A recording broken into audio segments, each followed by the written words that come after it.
Ba ba ba ba ba ba ba ba ba ba ba ba ba ba ba do do do ba ba ba ba ba do do do do do do do bum bum bum ba da bum ba ba bum bum bum bum bum bum bum bum bum bum bum. That guy, good to see you. Good evening to all of you. We have done it. We have made it. We are streaming away again. Here we go. Uh yeah, this whole thing is just like coming off the rails, eh? Like it's just like steadily and swiftly and all at once. Cybin18 on Twitch. Good to see you. Hello, hello. Streaming your life away. Well, you got to do something with your time, right? Looking at this crazy nonsense that's happening in the world today. Major protests going on all over the place. People storming the White House. Big speeches being made. Looks like we're careening towards World War III. And everybody seems to just be kind of losing their mind a little bit. Right? That's my favorite part. It's how everybody's just kind of losing their mind a little bit. And you have like so much, like there's cope, there's denial, there's and my favorite, the people who are just like, let's do it, let's bomb these people, let's go, right? And in the middle of all of it, the wealth of the world's 5 richest men more than doubled since 2020, reaching 872 billion, a 226% increase. I wonder what could be going on. I wonder what could be the center of the madness, right? Like, what do you guys think is the absolute center of the madness? Like, if you had to think of one issue, if you had to think of one thing that was going on that was actually the dead center of why all of this shit is happening the way that it's happening, and why everything is going completely off the rails, and why everything is, and why it looks like humanity has become unhinged and is losing control, maybe it has something to do with the fact that a very tiny, small group of people are fundamentally incentivized to destroy the species. Maybe that's what it actually has to do with. Maybe it's that we have erected a system that grinds survivability in human life and assets and resources into pieces of paper and says that that's a good thing to do. And all decisions need to go through the bottleneck of these losers who are just detached kind of sycophants, right? Just total fucking losers. Like, I actually do need... I wasn't going to pull this up, but now I'm talking about it, and it's like, I gotta show you guys. Like, I saw this the other day. Look at this. This is what Jeff Bezos is walking around looking like these days. Look at this fucking total dweeb. Look at this fucking loser dweeb who's literally walking around with his like his wife in Italy dressed like this. Like, this is straight up what they're doing. Like, these guys look like they should be at like the adult video awards. That's what they look like. Like, if this was like a porn star like Ava Danger, right? And this guy here was like Johnny Bad Times or something, and they were like they were both getting the award for like best performer at the adult video awards, I'd be like, yeah, okay, cool, right? That's fine. But just the idea that these guys, like literally one of the richest men on the planet, for no reason that I can see, literally just invented Walmart that delivers books. Like, Walmart that delivers. That's it. What if we did books, but on the internet? Like, that's it. Here's my genius innovation. What if we did the thing that we've been doing the entire time, but on the internet? Richest man, one of the richest men in the world. Here you go. Bibbity bobbity, right? Capitalist innovation, super smart, right? Just absolutely like brainwave, like, oh wow, super intelligent. And now he's walking around looking like like a like a shitty version of Lex Luthor. Like, look at this guy. Like, if this was Lex Luthor, if right over here, if this guy right here was Superman, looking at this at him with this kind of like look of like, I'd be like, yeah, totally plays. They could actually make this a poster for a new Superman movie. And I would just be like, wow, yeah, looks great. Looks great. Yeah, I'm definitely interested in going to see this Superman movie where the villain Lex Luthor it looks like a fucking porn star. Let's go. Let's fucking go. So these are the people who are making the decisions for the society, right? And what's Jeff Bezos doing about, like, let's say climate change? Is he helping, do you think? Do you think he's doing something that's actually helping? Or do you think, or do you think, or do you think he's just a self-absorbed narcissist who wants to have like a milthy plastic surgeried up porn star wife, and just wants to spend the rest of his days like having orgies on his yacht that's so big it needs another yacht while he's shooting himself up into space? Like, which one of these do you think is actually real? Like, do you think here's a guy who's, like, responsible and making decisions on behalf of humanity that make sense? Or do you think he's just a fucking nerd?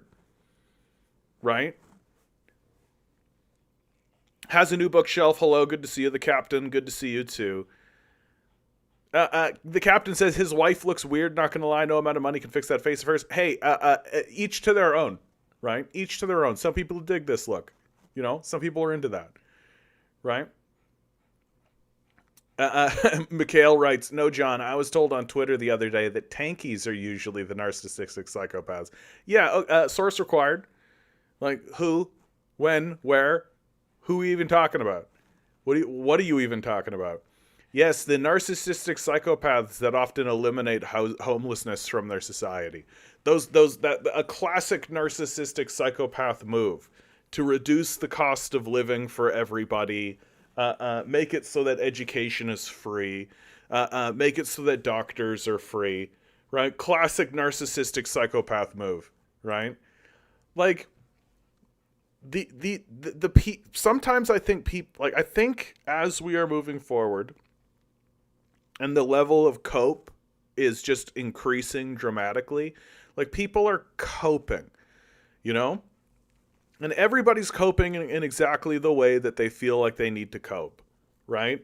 Like, everybody is telling themselves whatever they need to tell themselves in order to make it through the next day. That's all that's happening, right? Like, there's nobody here who's like actually living a kind of life that is like, if we were all like living a life that was like content or awakened in any kind of way, we would already have been surrounding the halls of power is the society reaching its completion. Like, that's the truth. That's the human consciousness finally reaching, like, the human zeitgeist reaching a place where we all finally go, oh yeah, like, there is no purpose outside of simply stripping all of these losers of all their assets and power and authority that they have, right? Any authority or any power that dweebs like this and fucking nerds like this have in the society. Like, look at this fucking picture of this loser. This fucking absolute dork. Like straight up, if it wasn't for the fact that he has like hundreds of billions of dollars, you would be like, this guy's like a fucking, like a style loser nerd. Like, he's just a total dork. And yet we're supposed to respect him because he works with the United States military to militarize space, right? Like, just like, nah. So there's so much cope going on right now.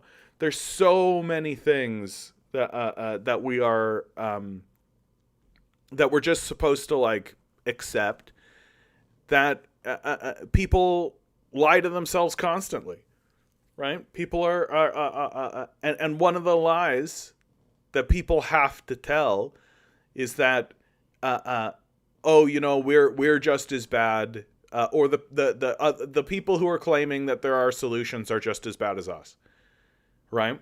Because you can't admit that you're the villain, right? Like you just you can't admit that you're the villain. Like even the fucking Nazis didn't admit that they were villains, right?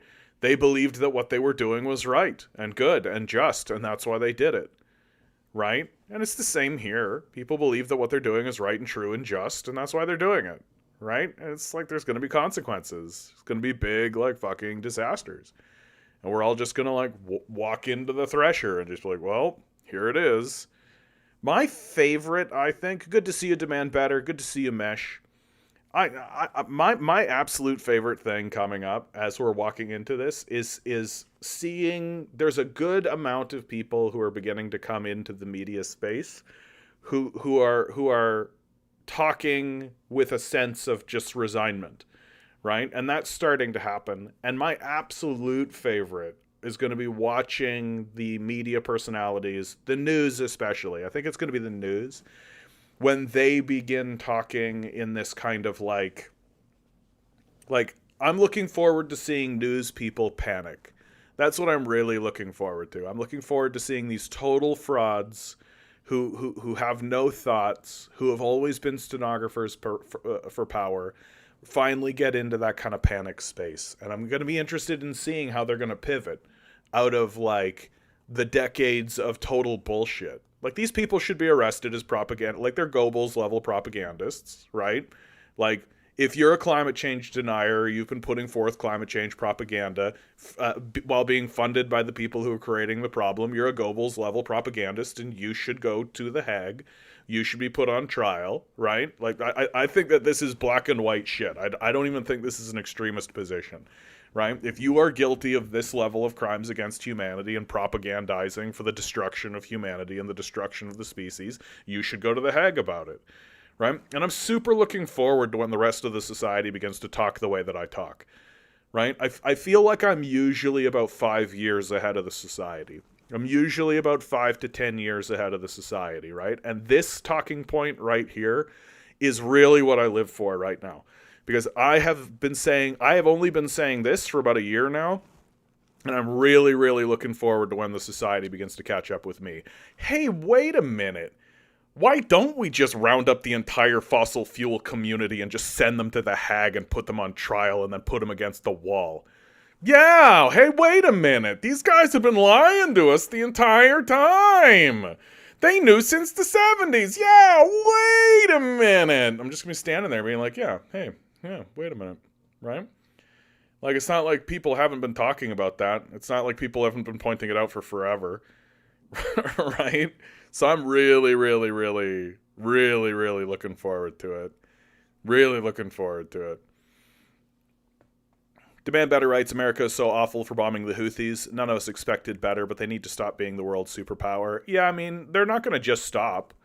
Right? Like the actual psychopaths in the room are the ones committing the genocide, and they're not just going to stop, right? They're like, these guys are ruthless Nazis. They're crazy. They've lost, and moreover, and I think that this is really important to point out, these guys have lost the capacity to actually, like, make good decisions, right? They're really now in a position where they're just kind of stuck with the last 100 years of decision making, and new situations have arisen, like the rise of China, which like they obviously didn't foresee.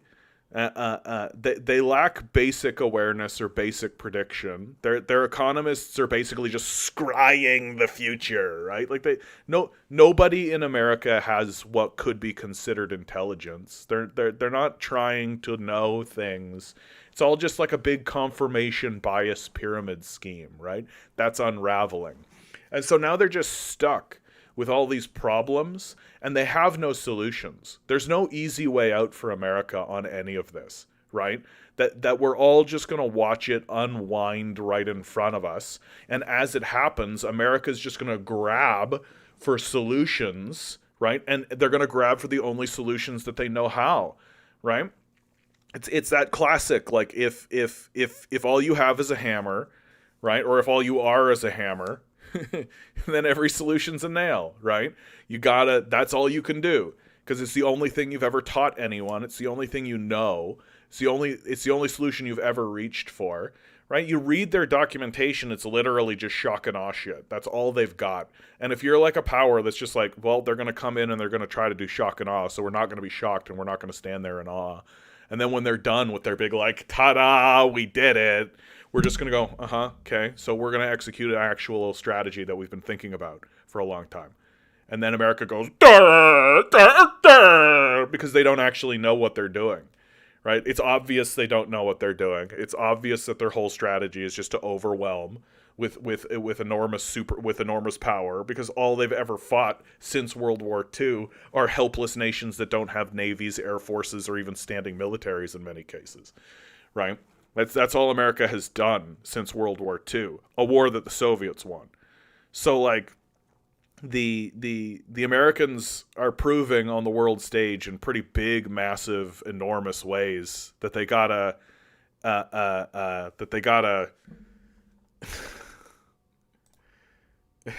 bye to you. That's a dumbass thing to say. I gotta pause for a second and just read this comment out loud. Look at this dumbass comment.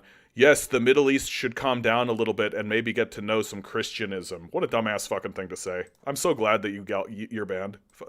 Fucking go away. Like, what a stupid thing to say.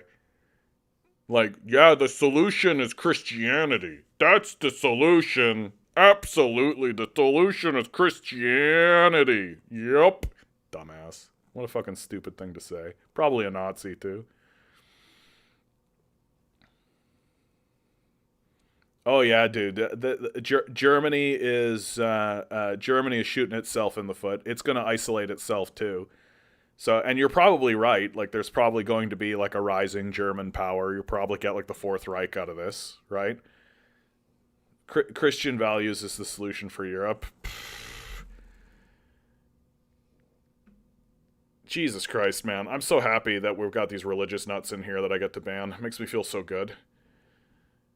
Yeah, religious fundamentalism and religious nutty shit is just going to get banned outright, because it's just like stupid. It's just the stupidest thing that you can say. I can't think of a dumber thing to say now. Where it's like, everybody just needs to turn to Jesus. Yeah, fuck you. That's such a stupid thing to say. That's such a stupid thing to believe. Like, there's a man who lives in heaven. He's living up in the clouds. Hold on, I can feel him now. I can feel him now. He lives up in the clouds and he's connecting with me. What is he saying to me? Jesus Christ, what's he saying to me? He's telling everybody out in the world today what you need to do is reach into your wallets and pull out $1 and send it down to the address below. Like, that's what's happening, right? That's what it all is. Like, I think that it's a good thing that religion exists in the society so that there's a bottom to the acceptable craziness, right? And once those religious crazy nuts begin sounding more rational than your elected leadership, you got to start going, oh, we're in real fucking trouble. Oh, shit.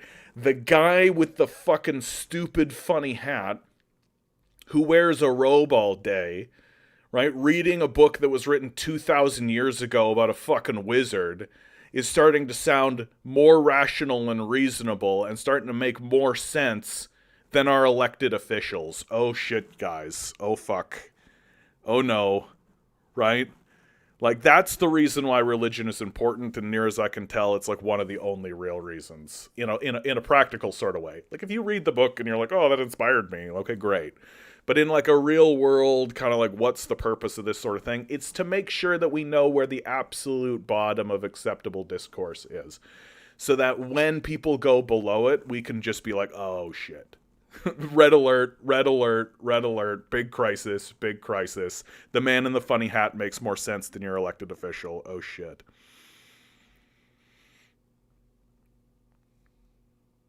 Yeah, it's not like Christianity came from that region or anything, right? Yeah, like, that's the stupid part about the whole thing. Like an actual Muslim who's actually intelligent will tell you that, like, the whole that Islam is not a separation from Christianity. that this whole like battle that's going on between Christianity and Islam is a battle between fundamentalists. And if you're standing up being like, we've got to get rid of those Muslims or we've got to get rid of those Christians, then you're just a dumb person. Like, you're just a silly, silly person who doesn't actually care about your own faith. Like, you don't care about your own faith at all. Like, maybe as a Christian, you should listen to what the Muslims actually have to say, right? Maybe as a Muslim, you should listen to what the Christians have to say, right? As opposed to this, like, weird fundamentalist bullshit that's going on, right? No, I'm over these weird, I'm over these weird fundamentalists. Like, I'm so super over it. Like, if you want to talk religion to me, it's one of my favorite subjects to talk about, but the, like, weird, creepy, little weirdo fundamentalists can go the fuck away. Like, I can't think of a stupider position to hold than there's a man in the sky coming back. I feel him in my heart. Like, okay, great. Like, you're not a rational person. I don't need to talk to you. Like, I used to have sympathy because it's my background. Like, it's where I came from, right? But I'm old now, and there's, like, straight up a genocide happening, and like the one of the major reasons is like, in the Old Testament there's the god Akalam, and we are going to make sure that the god Akalam. And I'm like, get rid of this shit. Fuck you. Like, fuck you, man. It's so fucking dumb. Like, yeah, the Speaker of the House, Mike Johnson, said he was told by God he would be called on to go to the Red Sea or some shit like that. Yeah. Like, these people are fucking lunatics, right? Like, these people are actually, like, demented lunatics. Like, because I gotta tell you, like, I feel like if God, right? Like, if God showed up in your life, right? You're just sitting there being like, I'm a politician. Here I am, being a politician. And then one night, you're at home, right, reading your Bible because you're a good Christian. And then God shows up and goes, Speaker of the House, Mike Johnson. This is God. How are you? And you're just like, with the full glory of the one true God. And he goes, hey, Speaker of the House, Mike Johnson, I really need you to go to the Red Sea right now. Right? If that was a genuine experience that this guy had, he would just go. Like, you understand? Like, he wouldn't be, like, telling people about it. And he wouldn't be using it as a talking point in press conferences and shit like that. He wouldn't be like, I had a conversation with God, and God said to me, seriously and legitimately, I'm not a fraud at all. That, like, he'd just go, right? Like, he would just fucking go. Because he would just be, like, glowing with radiant energy of the divine connection to the one true God, right? Like, if you want to be, like, actually serious about this whole idea that, like, I talk to God, okay, fucking then go. Shut up. What are you doing here? Oh, are you not doing that? Oh, it's because you're a fucking fraud. Like, you're a total phony. Oh, okay, cool.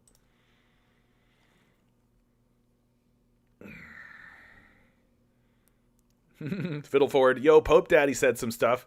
He is groveling to communists in the rise of fascism. I mean, I think he's just, like, reading his own literature and being like, wait a minute, I don't think this Jesus fellow would be a big fan of the whole concept of committing a genocide in the first place. You know, I do think, you know, this is Christianity. Like, this is Christianity, right? Like, he's in the title, you know? Maybe we should read some stuff about him and be like, what would Jesus do? So, congratulations, Mr. Popey Man.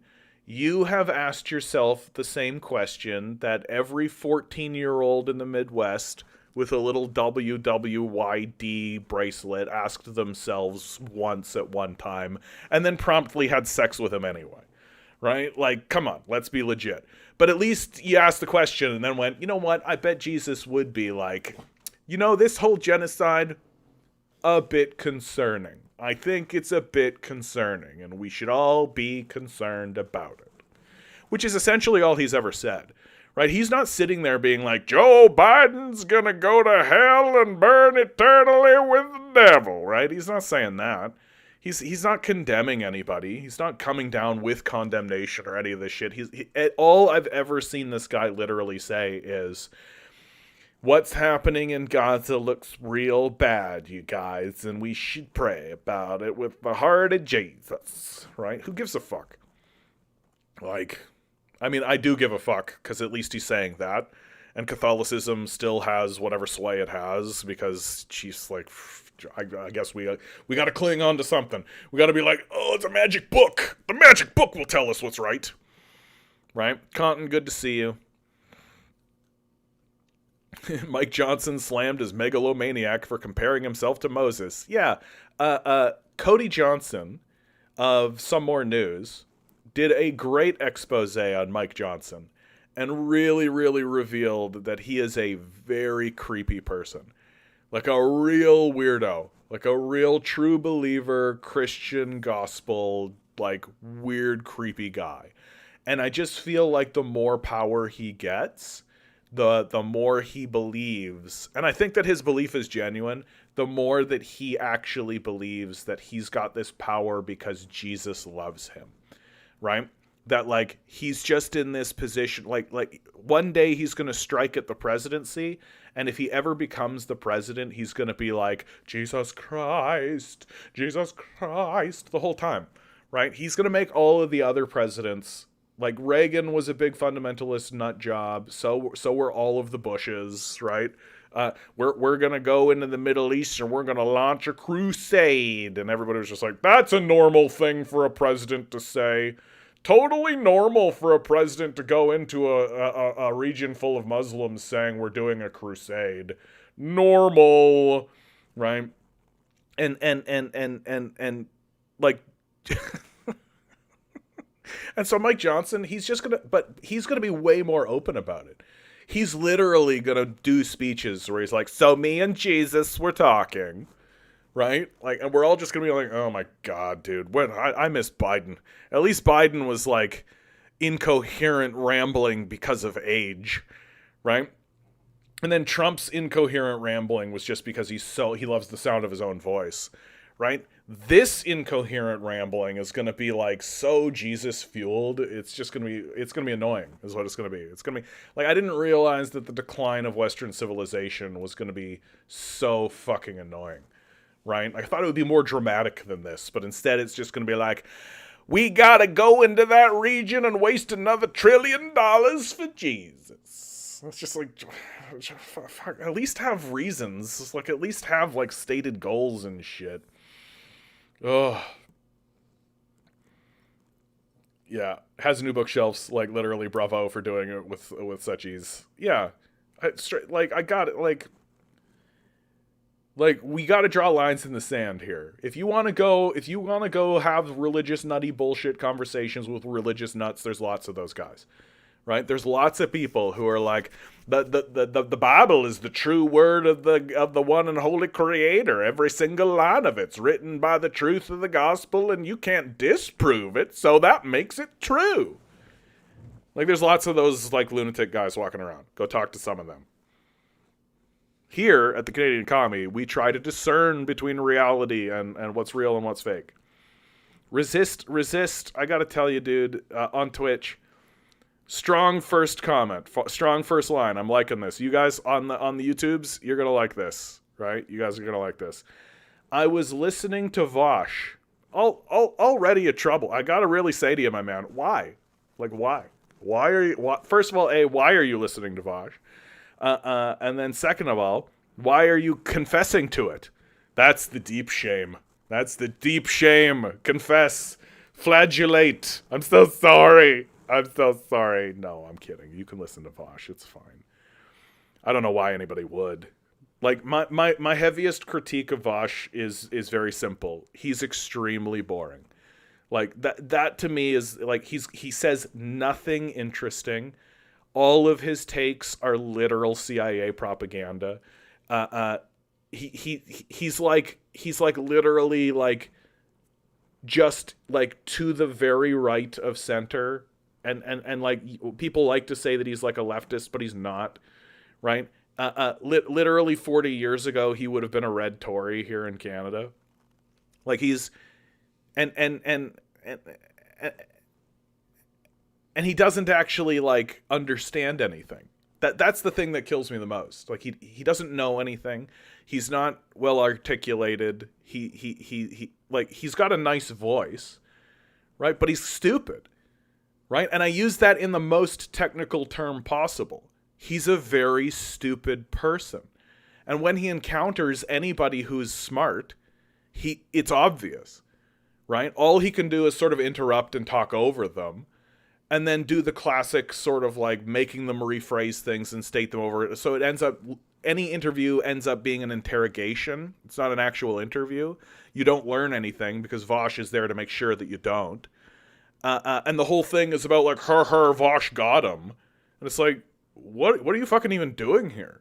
Like, what are you even fucking doing here? So the whole thing ends up being tedious and boring. And I don't really, like, it seems to me like the only thing that anybody gets from watching Vosh is that they get to have, like, a voice in the background that confirms their bias while they jerk off to porn. That seems to be what it is. Like, that seems to be what that whole community actually is. Like, I'm not telling a joke right now, if you understand me. Like, I really think that while everybody's focused on their porn, they've got like this guy talking in the background being like, everything you believe is true and I'm going to humiliate anyone who says otherwise. Tankies are bad. Right? Like that's Vosh in a nutshell, man. Which is why he's such a creep. Right? It's like why he's such a total creep, because I think he's aware of it. I think he knows that he's mainly talking to people who are jerking off. Anyway, I was listening to Vosh and an orbiter talk about the Yemeni blockade. I don't know what an orbiter means. Oh, just some like random person, somebody who's like, "Oh, Vosh, you're so beautiful, Vosh. Let's jerk off together, Vosh." Said the Yemeni blockade of Israel shipping, and they said, "But blockades aren't supposed to be violent," and I wanted to shoot myself. Blockades aren't supposed to be violent, you guys. The Houthis are the bad ones because they're doing violence against our genocide. That's the thing. Exhale. Hey, good to see you. I like this picture. Yeah. Like, the big reason I wanted to show this picture, okay?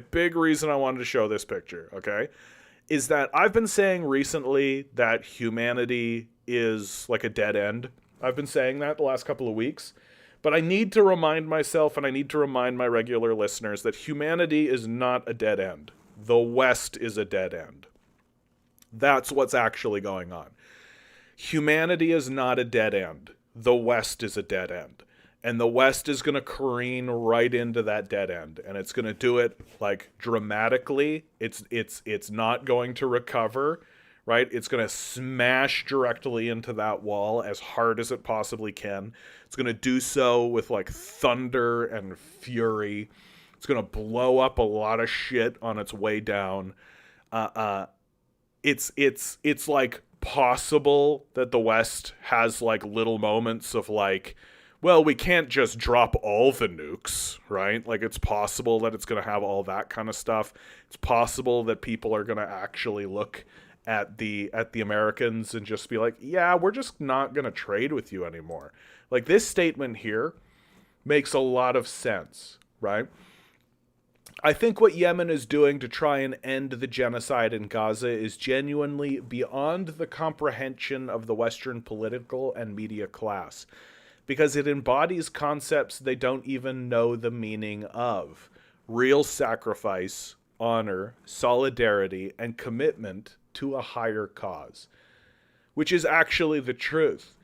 Like if the Houthis were living in this commodified culture, if they were living in this culture where human life itself was commodified, Which incidentally, I've actually I had like a little moment of realization about why I find people like Shapiro and Peterson and all of these guys so reprehensible.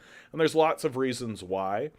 But I had a real reason about why it was the case, and it's because they act as though we are commodities and nothing more. Like, all of Peterson's advice and everything Shapiro says is based on the idea that I am supposed to be a commodity and nothing more than a commodity. And so if you're living in a society where I am just supposed to be a commodity and I'm supposed to commodify myself, then it doesn't make any sense to actually fight for a cause. It doesn't make any sense to actually put aside even a moment of your life in order to even spread a message around, let alone actually pick up a weapon and actually defend someone else who you've never met. Right? Like there's no Houthi who has like friends in the Gaza Strip, right? There's no Houthis who like have like big family connections or family ties to what's going on in the Gaza Strip, right? The Houthis just go, no, we're Arabs, we're Muslims, they are Arabs, they are Muslims, we will fight for them. And that's it. And I don't think the West actually understands that, because the West has no principles. The West only understands more money, me good. That's all it understands. And to see people acting outside of that is incomprehensible to them. They don't understand it. They don't understand it. And now you've got other larger powers, right? China is not an insignificant power. You can't ignore what they say. You don't just get to be like China bad and move on with your life. China has called for the establishment of an independent, fully sovereign state of Palestine and a ceasefire in Gaza, right? So right now, what it looks like to the entire rest of the whole fucking world is the United States committing a massive genocide right in front of our eyes, constantly gallivanting around the globe, blowing everything up to try to achieve objectives, which are blowing up in their faces constantly, while China is just effectively trading peacefully with everybody around them, not dropping bombs on anybody or invading anybody or causing any problems, releasing statements like, hey, yeah, we should not do war. Like, who do you think's going to be the winner of all of this? Who do you think's going to walk away from all of this? And if the plan from the United States is to steadily build up so that they can go to war with China, they're going to fucking lose. And it's not going to be close. Like, you understand? I hope people are beginning to understand this, that if the United States ever does decide to pull the switch and go to war, because they're a bunch of fucking crazed Nazis, and they just decide like they're going to do it like Hitler did to Stalin, they're going to lose spectacularly. It's not going to be close, right? It's not going to be close. Like, America has 300 million people, maybe a little more than that, but they themselves are in a recruitment crisis. They can't get enough people. If they were to do a draft, the Pentagon itself says that something like 70 to 80% of people are ineligible for a draft because their whole culture is so drug-addled, fat, and riddled with mental illnesses, probably due to the fact that they live in a culture that attempts to commodify them and says to them, yeah, sitting in front of a screen for your entire life, filling numbers into a spreadsheet, that's normal. What a normal way to live, right? You don't have to like get in touch with your base humanity or anything. And in fact, we discourage that, right? Because that might convince you that the time that you're wasting on this capitalist pursuit would be better spent fucking staring at stars and just like breathing air and like walking around and looking at stuff, right? It would be absolutely the case. Everybody would be better off doing fucking nothing compared to what we're doing now. And we would be happier for it, for sure. We would be happier for it. That would be a culture worth fighting for, at least, right? Like if my government came up to me and said, "Hey John, we're drafting you," I'd be like, "No, I'll just go to jail. I'm not going overseas to shoot somebody for you. Fuck off, you loser. Get out of here." Like, what a loser society. Yeah, cool and normal. Just totally cool and normal. What a failed, fuck up society this is, right? And it's only going to get worse. That's the best part, is it's only going to get worse, and it's only going to get more fucked up. While countries like China are building like alliances and building unifying projects and building unity amongst their own people and strengthening themselves, generation over generation, looking to the next generation as if they are handing a baton, right? Saying, okay, we've got to make sure that things are good so that the next generation can continue this process. That this is a long-term project, and many of us are not going to be alive to see the results of it. And we're just here to pass the baton. Mao did not see the modern era. Deng is not alive today. Xi Jinping will not be alive into the next era, but we need to continue passing that baton. And that's how they talk about it, and that's how they think about it. Meanwhile, we're here being like, more me money, more good. 14-year-old girl sex. Like, that's who we are, and it's just unbelievable to think that we're going to maintain our status as a superpower. Like, what are you even fucking talking about? Right? Like, what are you even fucking talking about? It's just going to get stupider. Like, and it's going to get stupid. Like, stupid. And we're training people to be stupider. Like, that's the best part. It's not like we're looking at our children and being like, okay, we need to challenge them more. We need to refine and hone our education system. That we need to actually look at what our education system was like, criticize it, critique it, remove the fat, make it more streamlined, respond to the science, respond to what the community is saying, and so that the next generation of kids actually have a more streamlined, more intelligent, a better education than the previous generation. No, we're making it stupider. We're actually making it stupider. The fact that kids don't learn cursive, you're stupider. Like, sorry if you're one of those kids that never learned cursive, right? That you weren't taught it. You're a stupider person than a person who knows cursive.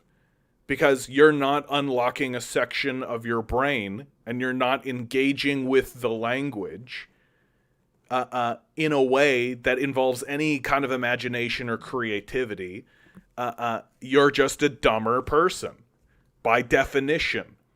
And it's just going to get worse because those people are going to grow up and they're going to come into the society and they're going to be like, well, my teacher told me that, and they're going to just vomit out CIA bullshit propaganda. And the entire rest of the world is just going to go, oh my God. Oh my fucking God. And then we're expecting these people to like be able to engage meaningfully in diplomacy on the world stage. They can't read cursive. They're certainly not going to read your language. Like, it's just gonna be a catastrophe, right? Yeah, we got a fellow on Twitch, Vice 1800. The first time I heard someone say they couldn't read cursive, I didn't believe it. Yeah, like there are moments, right? There are moments when it's like you have a suspicion, right? And then you can put down a flagpole, you can put an anchor. And you can say suspicion confirmed, evidence and facts, absolute truth. And the fact that people are moving forward into the society and they don't know how to read cursive, the society is stupider. Like, it is. The people who are coming out of the education system are stupider. Right? It's a stupider way to exist. And it's a stupider way to think. Like, I would think that the next generation of kids would be getting taught like new languages and new ways to interact with the language. But instead we're stripping away knowledge and we're stripping things away. Right?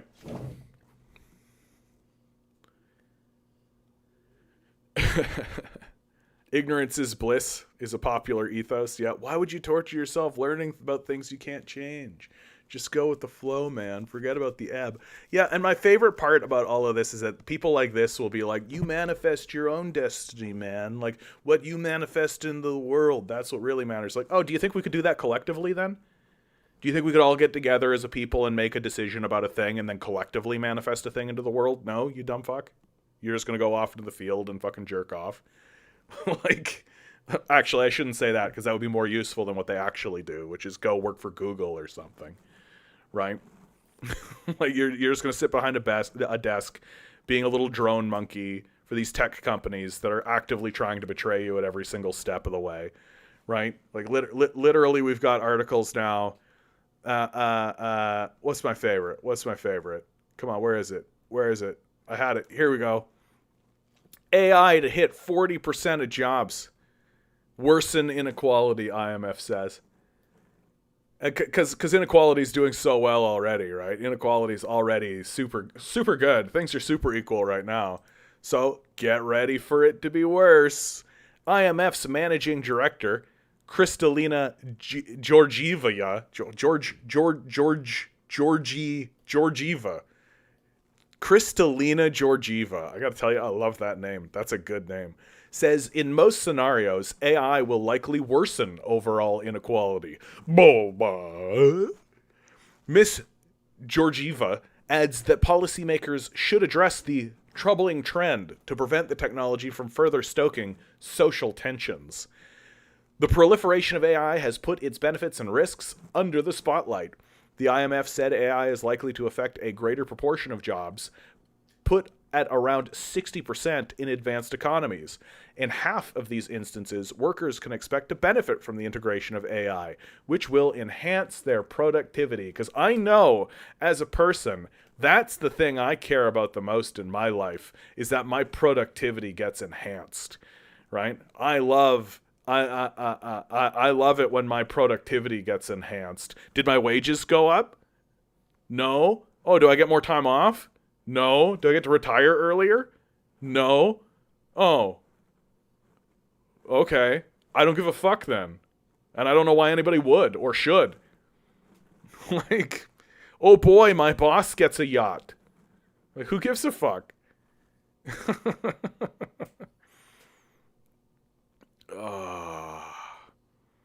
Collective, what are you, a commie? You know what, man? I've been thinking about it.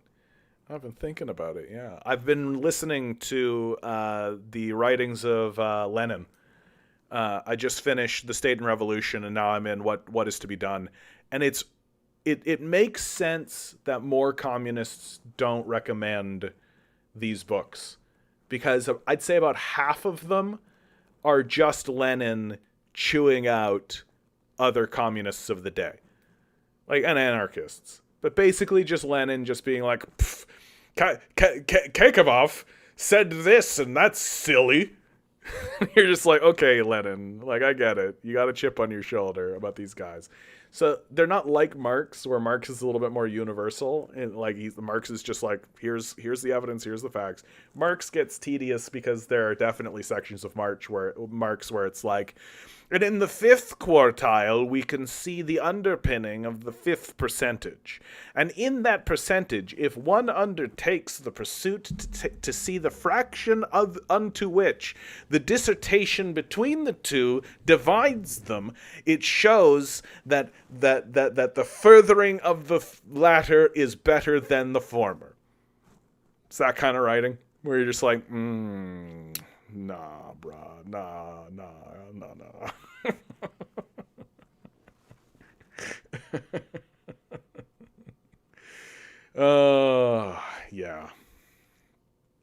Yeah. I gotta tell you, I love this picture.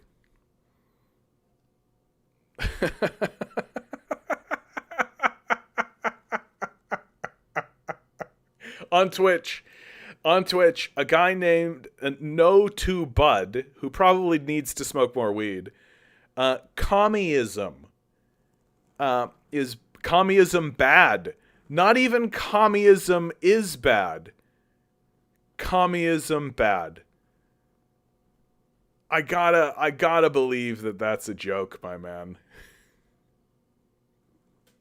Communism very bad.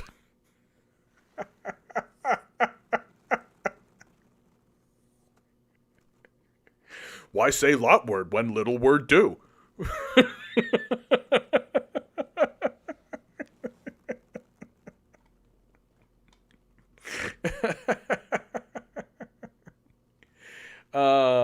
I do want to touch on a little bit of good news.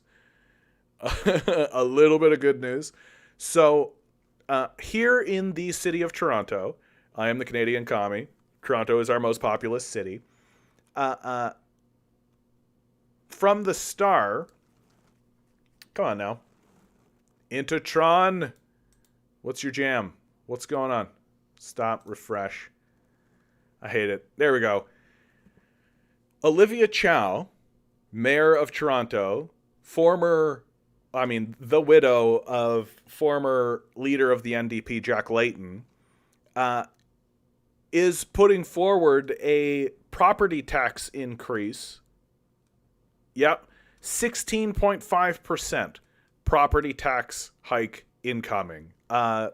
So get fucked, landlords. I do think that it is a bad idea to raise taxes on single home property owners. Like, if you just own a house and you live in that house and that's what's going on, raising taxes on those people seems like a bad idea.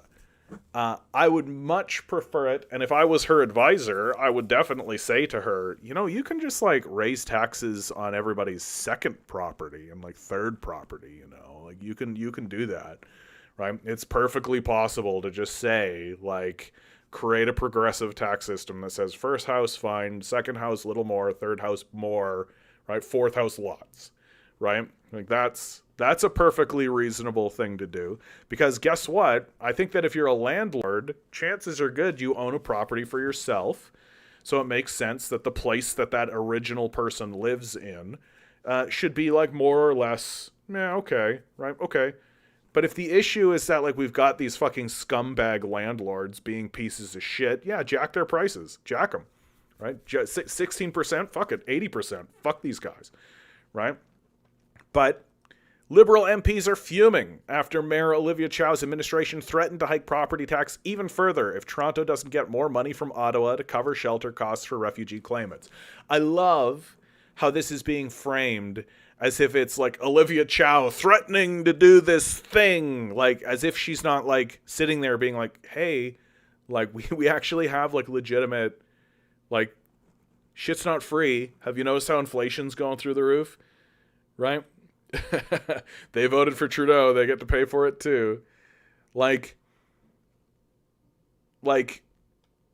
it seems to me as though talking about this decision that Olivia Chow is pushing forward as if it is strictly a political gambit, right? As if it's like crafting politics, as opposed to being like, hey, like, we have bills to pay. Like, there's shit happening, right? Like, if you're going to reduce the amount of money that the city gets, well, like, you can only cut services so much before you start turning the lights out, right? So it seems to me as though Olivia Chow is is being forced to make a decision and is choosing... and that the big thing that liberals, of course, are upset about is that she's taxing the rich. She's saying to homeowners, hey, do you own a home? Yeah, we're going to raise your property tax, right? Because we certainly can't, like, raise taxes on renters. Why? Because those taxes have been going up for years, right? As soon as you understand that rent is a tax that you pay to a landlord for the crime of existing and being alive... yeah, that tax has been going through the roof. We can't continue raising that. So I guess these homeowners are just going to bitch at Olivia Chow because their rent goes up too now, right? Oh no, my rent is going up, but I didn't want my rent to go up. That's why I bought 10 properties and have renters and tax them, right? Raises property tax will filter down to renters, and there's that part of it too, right? These people are psychopaths. Right? Landlords are inherently bad. If you own several properties, you're a bad person. Just straight up. Like, you're just a parasite that exists in the society. There's no reason for a landlord to exist. Like, I don't give a fuck. Like, I don't care. If you bitch about it in my chat, I'll ban you. It's fine. Because, like, landlords are scumbags across the board. Like, unless you're talking about like your grandma that's like renting out a basement or something, because who gives a fuck about that? But if you're like a guy that owns 20 properties and you just jerk off all day, like, and you hire a property company to manage it for you, you're a piece of shit. Fuck you. I hope something bad happens to you, right? And that's the truth. Like, if they jack the property tax, they'll just jack the rent because they're psychos and they shouldn't exist. They should be removed from the system, right? And we should raise taxes on these guys' personal income by 100% and chase them out of the system completely because they're parasites and they shouldn't exist. They shouldn't exist as a class. And anybody who sits up and goes, how can I make free money from other people's labor? How can I get other people to buy properties for me? While I just sit on my ass and do fucking nothing. That person should not be in the decision-making system. They shouldn't be part of the decision-making process at all, right? That we should look at those people with nothing but disgust, and we should absolutely strip them of their assets and distribute those assets into the public. Like, fuck these people. Like, that's fundamentally what I hope happens to these people. It's not going to. Olivia Chow's doesn't have the courage or what's called the political will, right? I've come to understand that political will means the permission of the capitalists. Like, Mikhail writes, they're doing this in Windsor too. The city blames the province and the federal government for not funding shelters, and they refuse to pick up the tab, and it's just a blame game. Yeah, like, go to David Thompson's house and tell him, hey, you're going to give us $1 billion. And if you don't, you could not live in this city anymore. Like, what's so funny is that David Thompson, I actually really respect David Thompson a lot, and the Thompson Foundation and this group. For those of you who don't know, because it's not common knowledge for some reason, David Thompson is the wealthiest Canadian, right? He was the wealthiest Canadian for like a decade.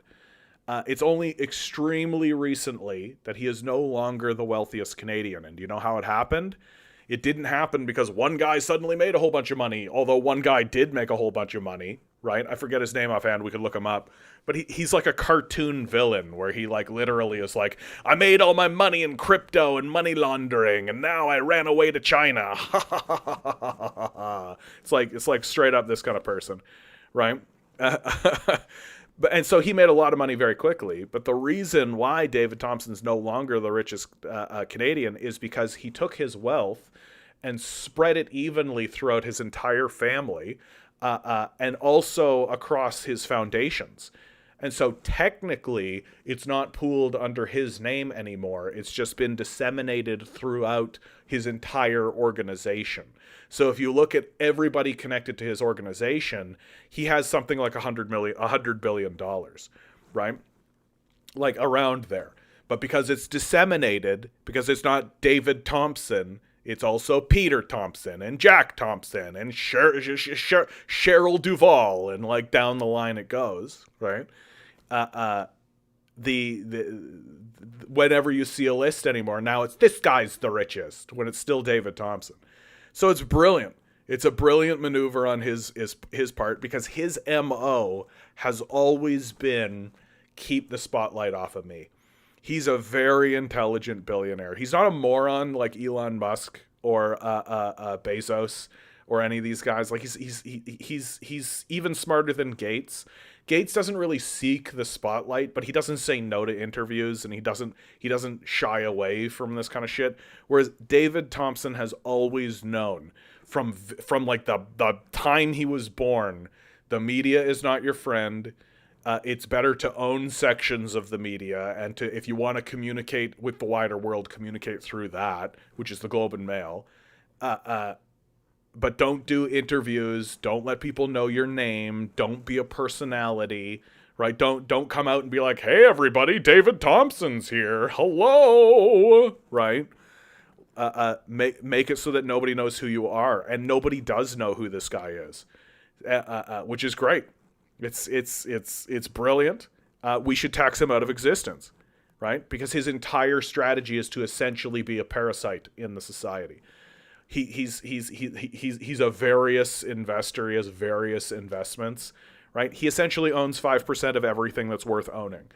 And his strategy, like once you have a certain amount of money, it's impossible to lose it as long as the wider economy, as long as line goes up in the wider economy, right? And you own 5% of everything, well, then line goes up in the wider economy, you make money. So if one thing goes down, it doesn't matter.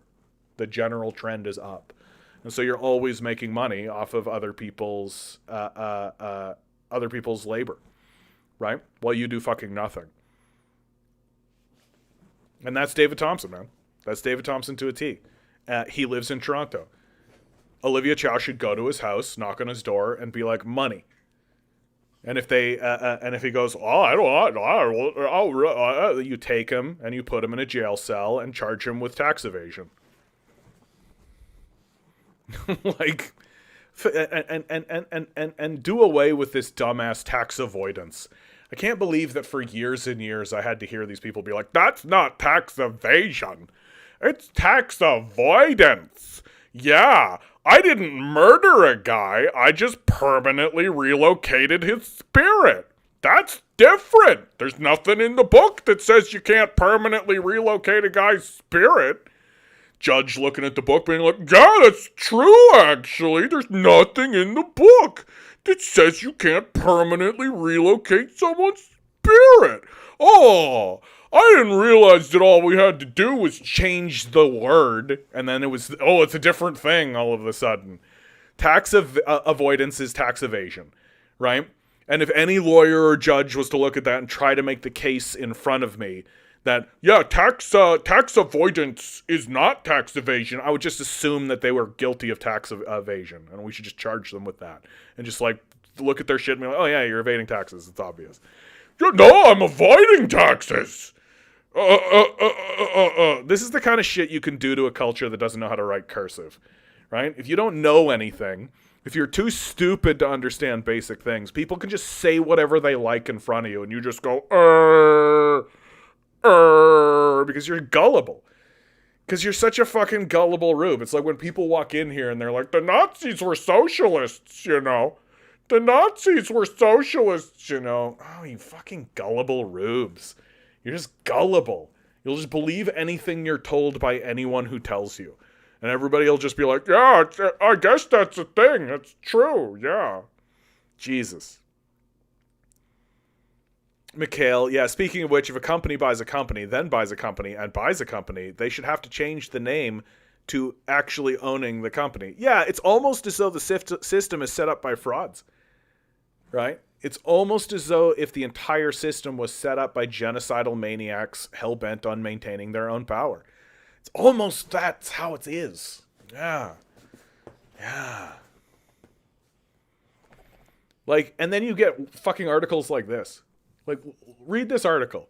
Venezuela boosts minimum wage by 43%, right? But they've got to put in, to quell growing protests. As if Maduro is, like, buying voters. It's like, oh, you mean people were protesting and the government responded to their protest? Holy shit. Can you imagine a government actually... Can you imagine if a government actually responded to your protest? Notabud writes, healthy bit of deflation, cure all that ails us. Yeah, a healthy bit of deflation by taking the entire capitalist class and throwing them in the garbage bin. That would deflate things, for sure. Like, they can't help themselves that even when they report on something that is objectively good, Venezuela boosting the minimum wage by 43%, essentially saying to the capitalist class that exists inside of their society, yeah, fucking get bent. Like, get completely bent. Like, if we're not going to pay poverty wages anymore, tough shit, right? Minimum monthly pay raise to the equivalent of $100. They got to put that in there too, just to make sure that you understand how little amount of money this actually is. These capitalists being like, $100. Oh, as if they've been stabbed in the chest. Socialist government pressured by public sector workers. Like, yeah. But I'm supposed to believe that it's not a democracy. Like, I'm supposed to believe that the government, what a totalitarian, authoritarian dictatorship. The totalitarian, authoritarian dictatorship scared of its own people. Look at it. Oh, what about they don't have control of their own people down there? Not like here in the States where they don't listen to a thing we say because we sit on our ass and do fucking nothing but eat burgers all day. Like, ugh. Oh yes, in lieu, or not in lieu, but looking forward to Martin Luther King Day and to Black History Month coming on up. Today, remember that in 1999, a civil court found the U.S. government guilty of conspiring to assassinate Dr. Martin Luther King Jr. Isn't that nice? Isn't it nice? Isn't it nice to know that the United States government 100% assassinated a civil rights leader? Like, I think this is what kills me about, like, the JFK assassination theory, right? I don't give a fuck if they did. I think that's really the truth. Like, JFK was not, like, awesome, right? Like, people have sort of built a mythology around JFK, but I kind of don't buy into a lot of it. He was just like another one of these guys, right? He understood that it was to his benefit to stand up in front of people and be like, we should maybe do some good things, maybe, yeah. And people went, oh, good things, yay! And then he would go behind the scenes and be like, yeah, we should definitely fuck people over and steal their shit. Like, he was another one of these guys. And he was just playing the Hulk Hogan. That's all. He wasn't like, Haru, right? And like the Kennedy dynasty and all this shit. Yeah, and everybody loses their mind and talks about it for hours and hours and hours. But literally we have a straight up civil court just confirming right in front of us, oh yeah, the United States government absolutely assassinated Martin Luther King. Like, that's something we know. That's a fact. That's evidence.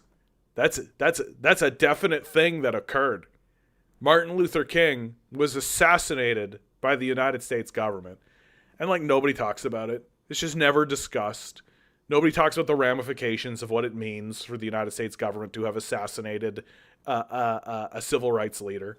Nobody talks about like the cold pail of water that would throw on such an organization or institution.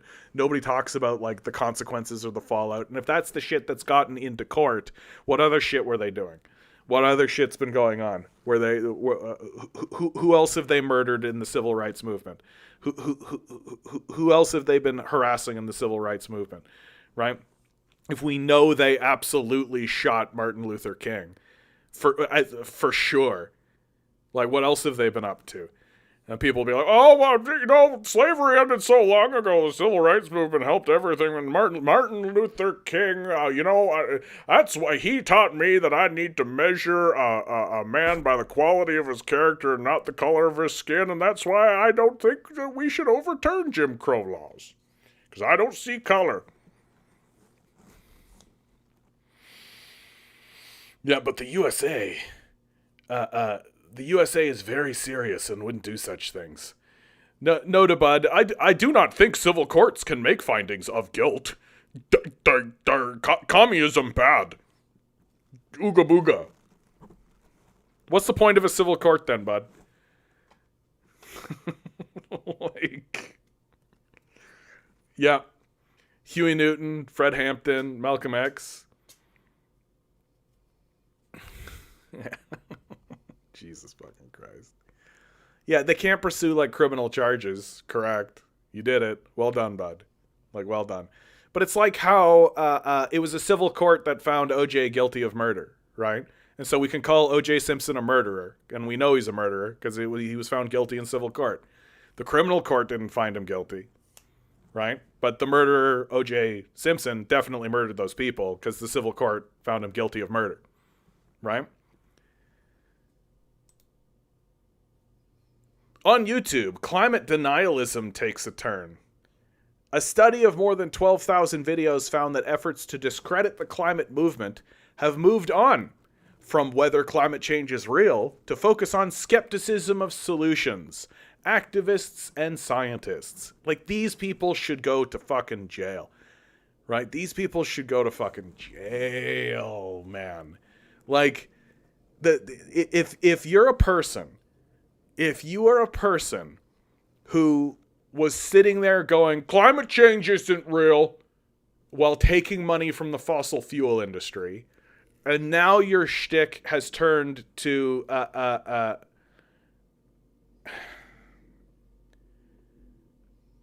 I'm sick of you, bud. You're too stupid. Like, you're just a dumb person. Like, I'm saying this to you because I think you need to hear it, right? And this is the technical term. I'm being as technical as I possibly can, and I just think you need to hear it. You are stupid. You understand? You're just a stupid person. Thank you for not participating. I look forward to no longer talking to you. A study, like, if you are a person who is taking fossil fuel money while denying the existence of climate change, and now you're still taking fossil fuel money, but you've changed to, I don't know about these solutions, you guys. This activist over here, she's kind of annoying, eh? This scientist, the science maybe isn't in, And if that's what you're doing now, you should go to jail. Like, you should go to jail. If that's the trajectory of your life, we should take these people and we should put them in prison cells and we should forget that they're there. Like, that's my position. We should just be like, okay. And then we should, like, lose their paperwork and shuffle them into the system and just, like, send them down a Kafka-esque bureaucracy on purpose, and then replace the only bureaucrat that actually might know where that person went, and then just kind of leave them there. And every time they cry about something, we just forget about it. Right? We just put in their case file, like, we change their name or something in the case file. So if they're like, my name is Brittany Kincaid, the guard goes, Brittany Kincaid, and it comes up with, like, multiple serial murderers will kill guards. Do not engage unless you want to be murdered. That's what we should do to these people. Like, these are reprehensible demons that exist in the society, and we should treat them like it. Like, fuck your climate denialism. Like, I can understand a person who's, like, just a random weirdo who's like, I think the Earth is flat. Did you know that if the stars are in a specific position, your blood turns purple? Like, if you're that kind of person and you're like, I don't know about this climate change thing. Yeah, okay, that's one thing, right? But if you're gonna go on, like, the public record, right, on, like, news stations and, like, try to publish articles and shit and, like, put YouTube videos out there, yeah, straight to jail. Straight to jail.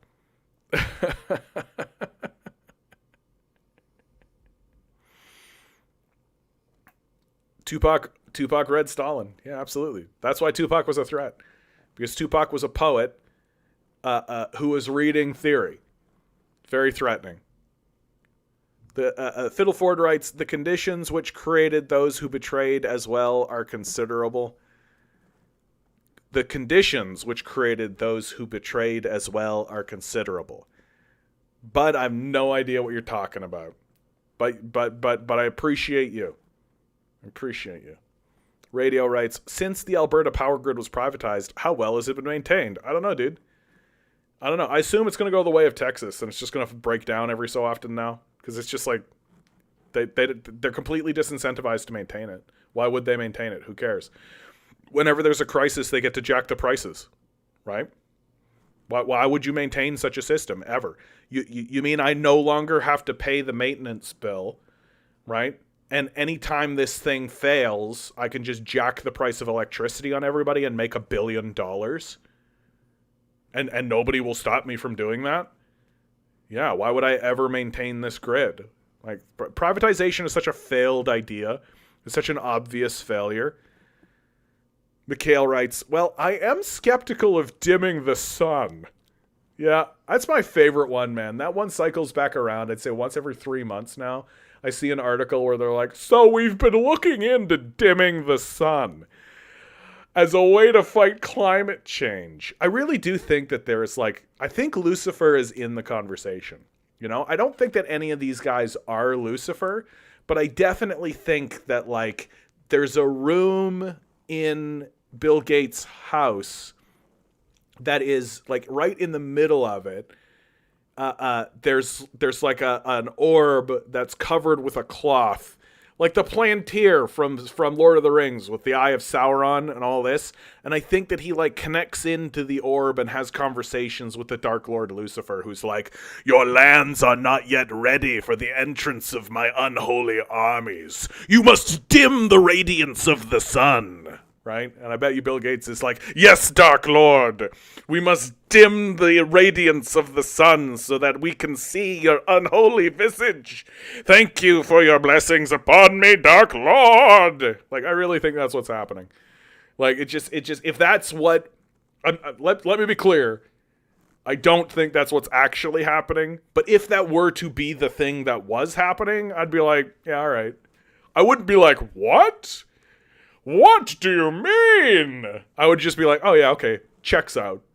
Right? Totally checks out. Incidentally, I feel like this would be a super kick-ass plot to a movie. Or a TV show. I feel like I would 100% watch a TV show that was about a group of kicky teenagers, right? Who tried to hunt down and kill billionaires. And that every episode would be them doing a heist. Every episode would be a heist where in the end, instead of stealing a bunch of money, although I assume that there would be one guy on the crew that was all about getting the money. That would be his whole character. He'd be like, yeah, kill a billionaire. Where's his money? Right? That's what I'm here for. But everybody else would actually be dedicated to the cause, but they need him because he's a hacker and blah, blah, blah. Anyway.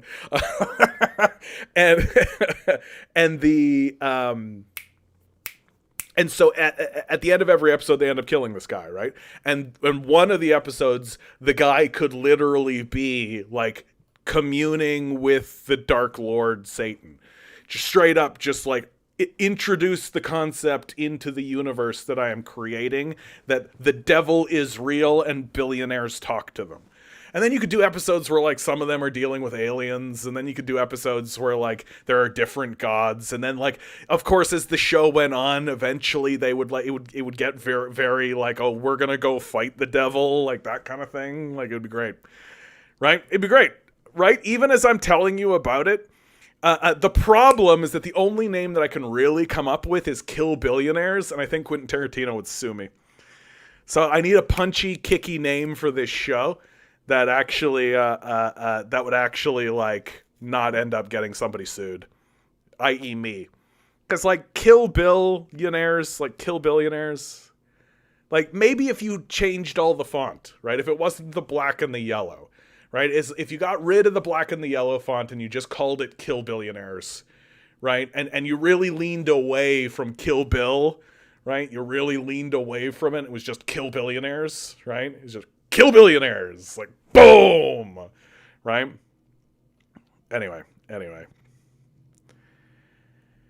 Loaf, my man, an absolute pleasure to see you. An absolute pleasure to see you.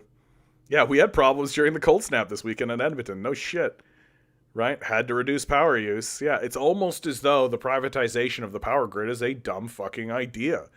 It's just a stupid thing to do. Fofacon, can I sign up for this show? Dude, I bet you if I did a pilot for this show, people would just be like, yeah, this is the shit. I should just do it. Gavin Roy. I don't know if I've ever seen you here, Gavin Roy. If I have in the past, welcome back. And if I haven't, welcome aboard. Good to see you. I hope this is a beautiful comment, Gavin. I'm really building this up. I'm really hyping you. I'm really hyping you, Gavin.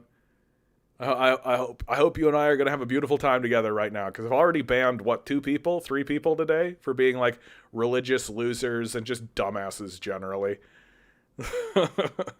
Climate change is a concerning issue. You know what, dude? You're already in. You're already in the club. Already in the club. Like my bar's not high. That's the thing. This is the thing, right? Like what are the things that keep you around, right? Number one, you can't be a Nazi, right? Like if you're a Nazi, you're gone, right? Number two, you can't be a climate change denier, because I think that you're just as bad as a Nazi. At least the Nazis weren't trying to kill everybody, including themselves, right? At least the Nazis were like principled and had like an idea. It was wrong, obviously, but at least it was a principle, right? Climate change deniers are literally just like, consume until death. Ignore everything, right? And then the third is that you just cannot be a belligerent dumbass, right? Like you just can't be so wrong about everything you think while super self-righteous about how wrong you are. It's just you're not welcome to the club. Not in the room. And so for you to stand up, Gavin Roy, and begin, first comment, climate change is a concerning issue. You're in the club. Welcome aboard. Good opportunity to say like, share, subscribe. Please hit the like button so that we can fight the algorithm. Please subscribe so that you can get the little bing that says I'm online. Give me money. I wish I didn't have to ask for that because I don't like this whole concept of money. But it'd be really great if I could do this instead of capitalism. It'd be really great if I could spend a good deal of the time that I have going to these politicians' places of work and causing them problems on the regular. That's like the dream. The dream is to like do this live stream and then spend the rest of my time causing problems for politicians. That would be my big thing, right? I'd love to show up to the city council and just be like, hey, you guys are thieves. You're stealing from us and it's really obvious. Stop giving money to frauds. How about that? Anyway, so give me money. Patreon down below gets you into the Discord, etc., etc. On and on we go. Climate change is a concerning issue specifically for those living near coastal areas. Yes, indeed. Not only that, Netherlands, which is a country that is 1/3 made of artificial land made through sea barriers, right? Climate change is a relevant concern for Holland. Amsterdam has the most bridges in the world because it's a city and a country built resiliently to deal with the adversity of climate. Like, I think that the places that are actually going to get really fucked over, like I think about New York all the time. New York subway system already floods, right? The New York subway system already floods. Like, if the water level goes up a meter, 2, 3, 4, 5, 6, 7, right? If it goes up and up and up, the New York subway system's fucked, right? Manhattan Island is going to be like just this, like, it's going to be like that movie, with Snake, Lost in New York or whatever it was, right? I forget the name of it offhand, but like this 80s film with like Patrick Swayze where he's like got the eye patch and he plays Snake and he's got to go into the ruins of New York to rescue the president or something, right?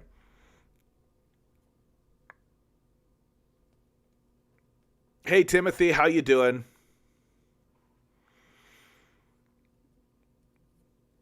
June writes, the Nazis were absolutely trying to kill everybody once they got done with the Jews. They would have found some other group to persecute. Yeah, but not themselves.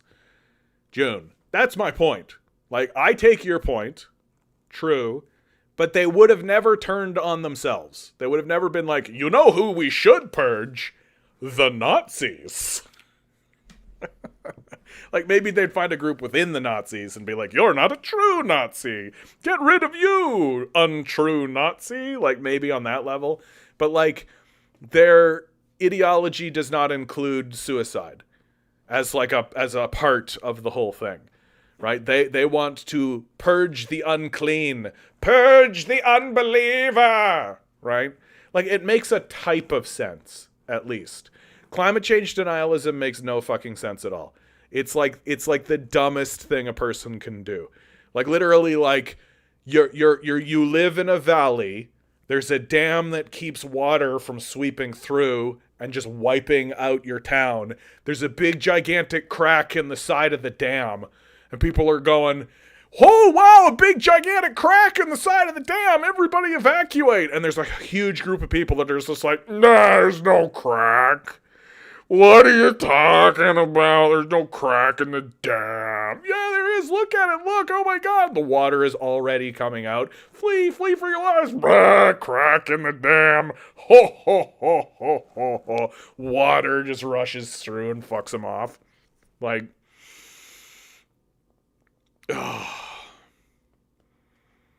Rachel Graham. Pleasure to see you. I feel like you've been here before, Rachel Graham. I feel like I'm getting like lots of older people, like not older people, obviously, but people who have been here previously but haven't been in the chat for a while. Good to see you. Yeah, it floods already. I live in Fort Lauderdale. Yep. Fort Lauderdale. I knew it. Gavin Roy, newcomer.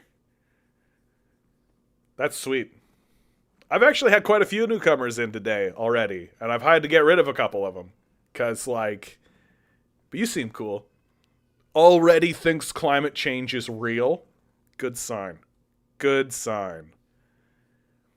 Did you just fucking say Patrick Swayze? Yeah. Patrick fucking Swayze. That's fucking right. From Ghost. Right? From Ghost. Patrick Swayze had like a real run in like the late 80s, early 90s, where he was like hunky hot guy action star. And nobody remembers. The Canadian commie remembers. The Canadian commie remembers. Wow.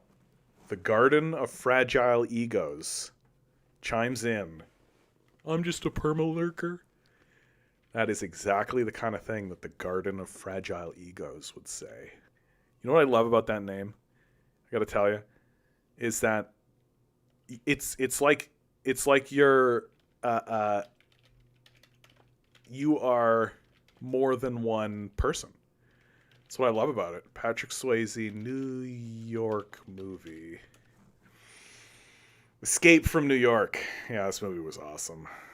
This movie was super awesome. No. Escape from New York poster. Escape from New York and Escape from LA. High quality. Yeah, how can you hate this? Just look at this poster. Look at this absolute. This is such a good view page. Let's maybe go to the page. Like yeah, here we go. This is what I'm hoping for. Look at this poster and tell me to my face that this does not look like the awesomest movie you have ever seen. Why does the internet always ruin beautiful things? What is this? What is this fucking thing that popped up here? Oh, thank you. Thank you, the internet. You're very useful. Can I just zoom out? Yeah, I can just zoom out. Great.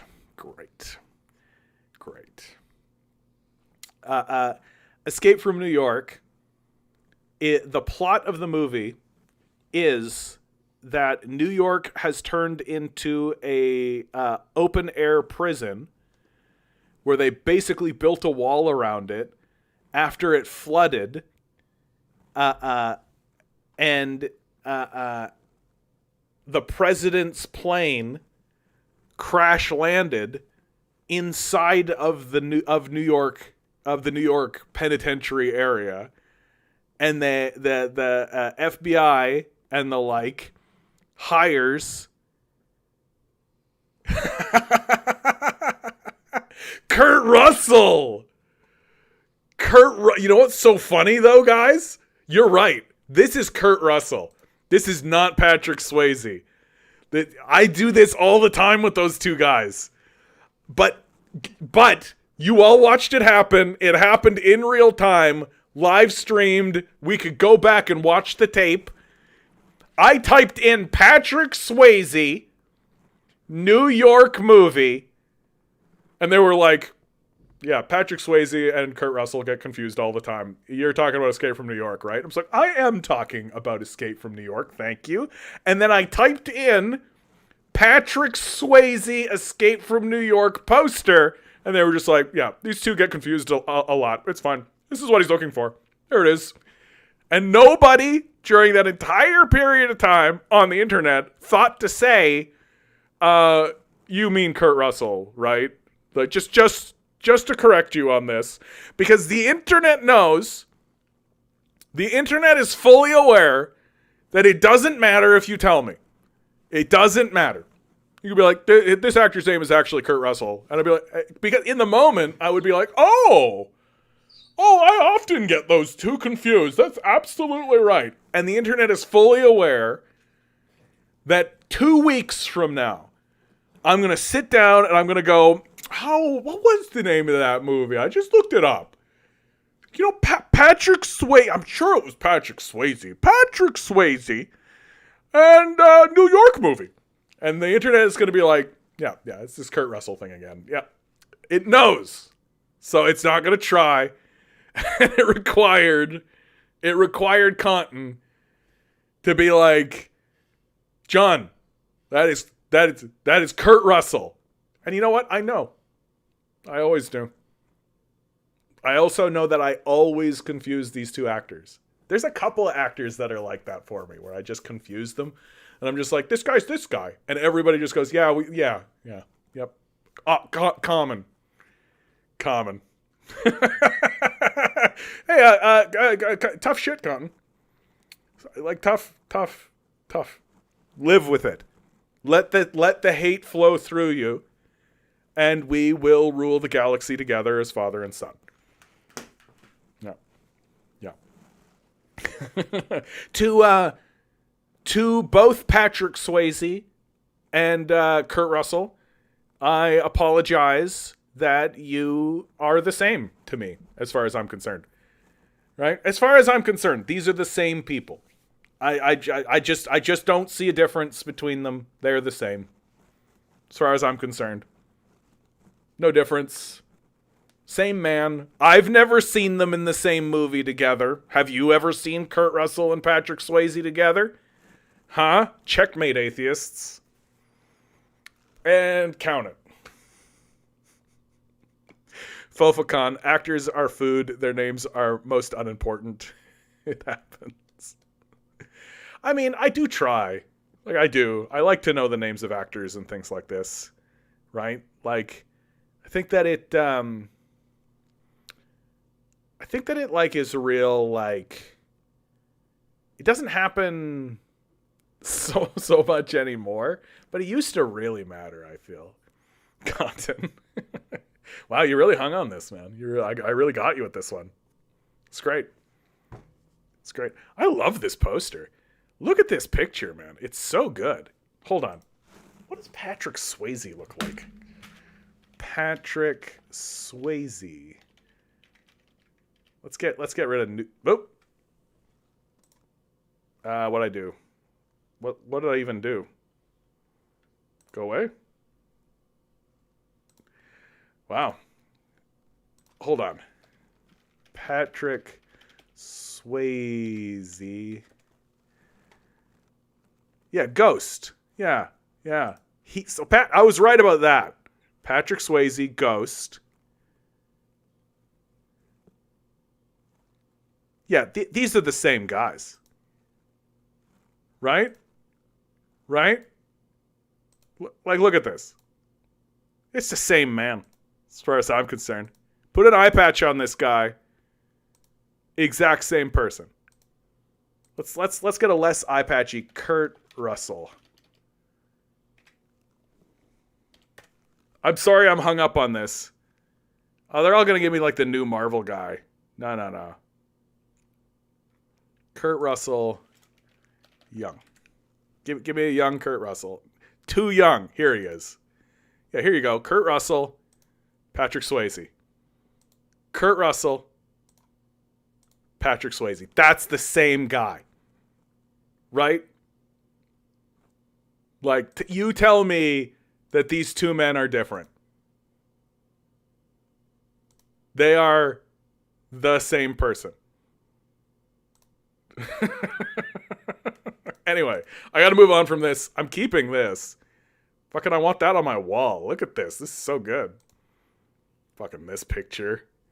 Look at this picture. Just let this be seared into your brain about how ridiculous. Like, if Jeff Bezos was like if he was like a performer, you know, if he was like a performer, if he was like a Marilyn Manson type performer or something, I'd be like, oh, okay, completely fine. If he was like a WWE spokesperson, right? Like, because he's obviously, or yeah, if he was like an age like Ric Flair style guy, I'd be like, yeah, right, absolutely. Even if he was like a media mogul of some kind, I think I'd be like, yeah, okay. This guy is essentially, all he has ever done is run a general store. That's all he's ever done. It's just a general store on the internet. That's it. That's his whole shtick. What we should do is we should sell things, but on the internet. That guy doesn't get to dress like this. You don't get to walk around like this. Because you own the general store. Sorry, you fucking loser nerd. Tough. I've listened to this guy talk. Like, there isn't an ounce of swagger inside of this man. This man is a fucking nerd. So when he puts this kind of stuff on, he doesn't look cool. You don't look cool, dude. This just looks real, like, oh. But, you know, at the end of the day, like, what? He's not going to listen to me and be like, oh, like, that's not going to happen. He can put on whatever he wants. He's fucking Jeff Bezos. Canadian CEO pay breaks all records, reflecting a new gilded age for Canada's rich. Report. 100 highest paid CEOs now make 246 times more than the average worker. Like, we live in a cartoon reality.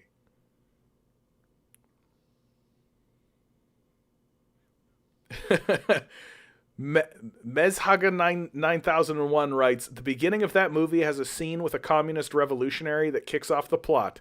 Blinking, you missed it. Dude, this is making me want to watch Escape from New York again. I bet that movie super holds up. I bet you if I watch this movie, I'm going to be like, fuck yeah. Escape from New York super holds up. God bless you, Patrick Swayze.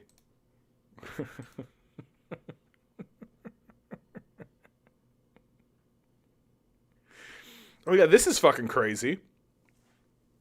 This is actually crazy. This I feel like I should have talked about earlier.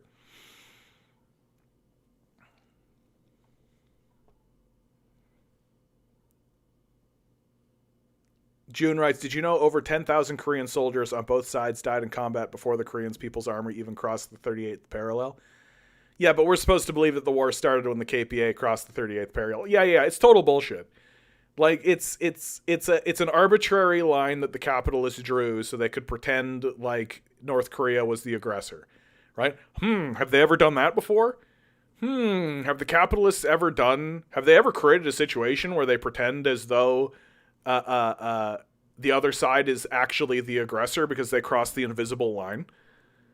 You know, like, has that happened recently in recent history? Let's just make Nazis shell Russians right outside the border of Russia, and they won't do anything about that. And if they do, then they're the bad guy. This is actually pretty disappointing news right here. I'd like to know more about it. I'd like to know more about Kim Jong-un's reasoning. The headline, for those of you just listening, unification with South Korea no longer possible, says Kim Jong-un. In a speech, the North Korean leader has called for constitutional change to identify the South as number one hostile state.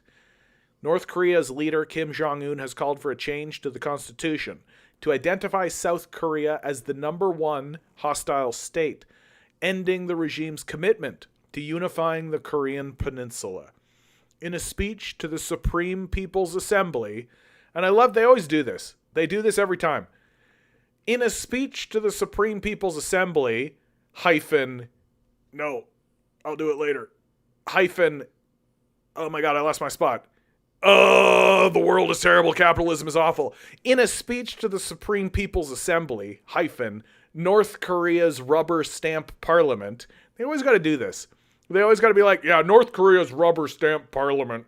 Yeah, we admit that they have a parliament, but it's a rubber stamp. Yep.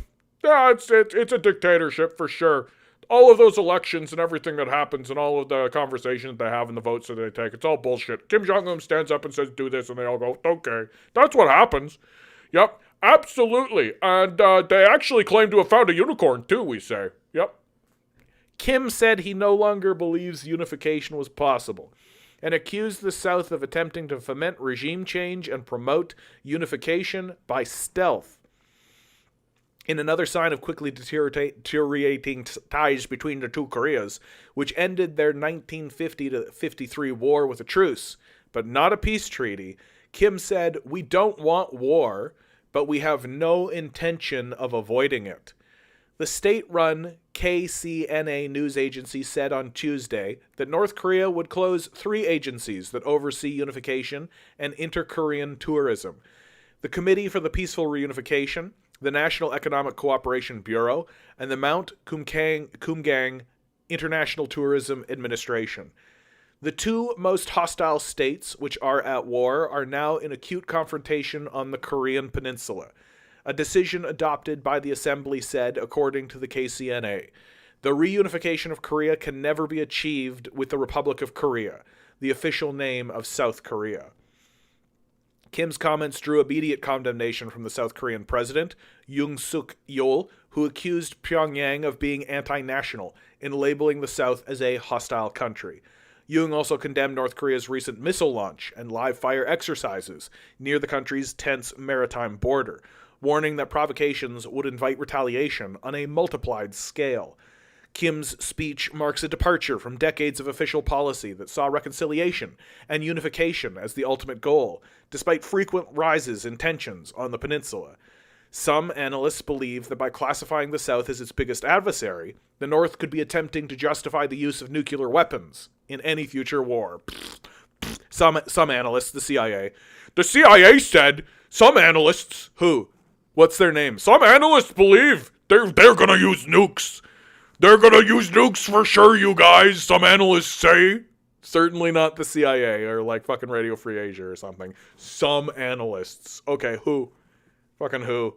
Anyway, Kim said a war would decimate South Korea and deal an unimaginable defeat to its biggest ally, the U.S., which has almost 30,000 troops stationed in the country, according to KCNA. In the event of war on the Korean peninsula, I think it is also important to reflect on the issue of completely occupying, suppressing, and reclaiming South Korea, and incorporating it into the territory of our republic, Kim said. I want to reread that one, because that's actually pretty fucking big. In the event of war on the Korean peninsula, said Kim, I think it is also important to reflect on the issue of completely occupying, suppressing, and reclaiming South Korea and incorporating it into the territory of our republic. The recent deterioration of cross-border ties has caused alarm among some Korea watchers, the CIA obviously. In a report published last week on the US-based 38 North project, former State Department official Robert Carlin and nuclear scientist Siegfried Hecker said the situation in the Korean peninsula was more dangerous than it has been at any time since early June 1950, shortly before the start of the Korean War. That may sound overly dramatic, but we believe that, like his grandfather Kim Il-sung in 1950, Kim Jong-un has made a strategic decision to go to war. We do not know when or how Kim plans to pull the trigger, but the danger is already far beyond the routine warnings in Washington, Seoul, and Tokyo about Pyongyang's provocations. In a meeting of the ruling Workers' Party late last year, Kim Jong-un described North and South Korea as two states hostile to each other, the Yonhap news agency said. I mean, seems to me, let's do it, let's do it, let's bring up the map, let's do it, let's do it, let's bring up the map, that way we can talk about the world while looking right at it. That way we can talk about the world on the map. Here's the map right now. North Korea, South Korea.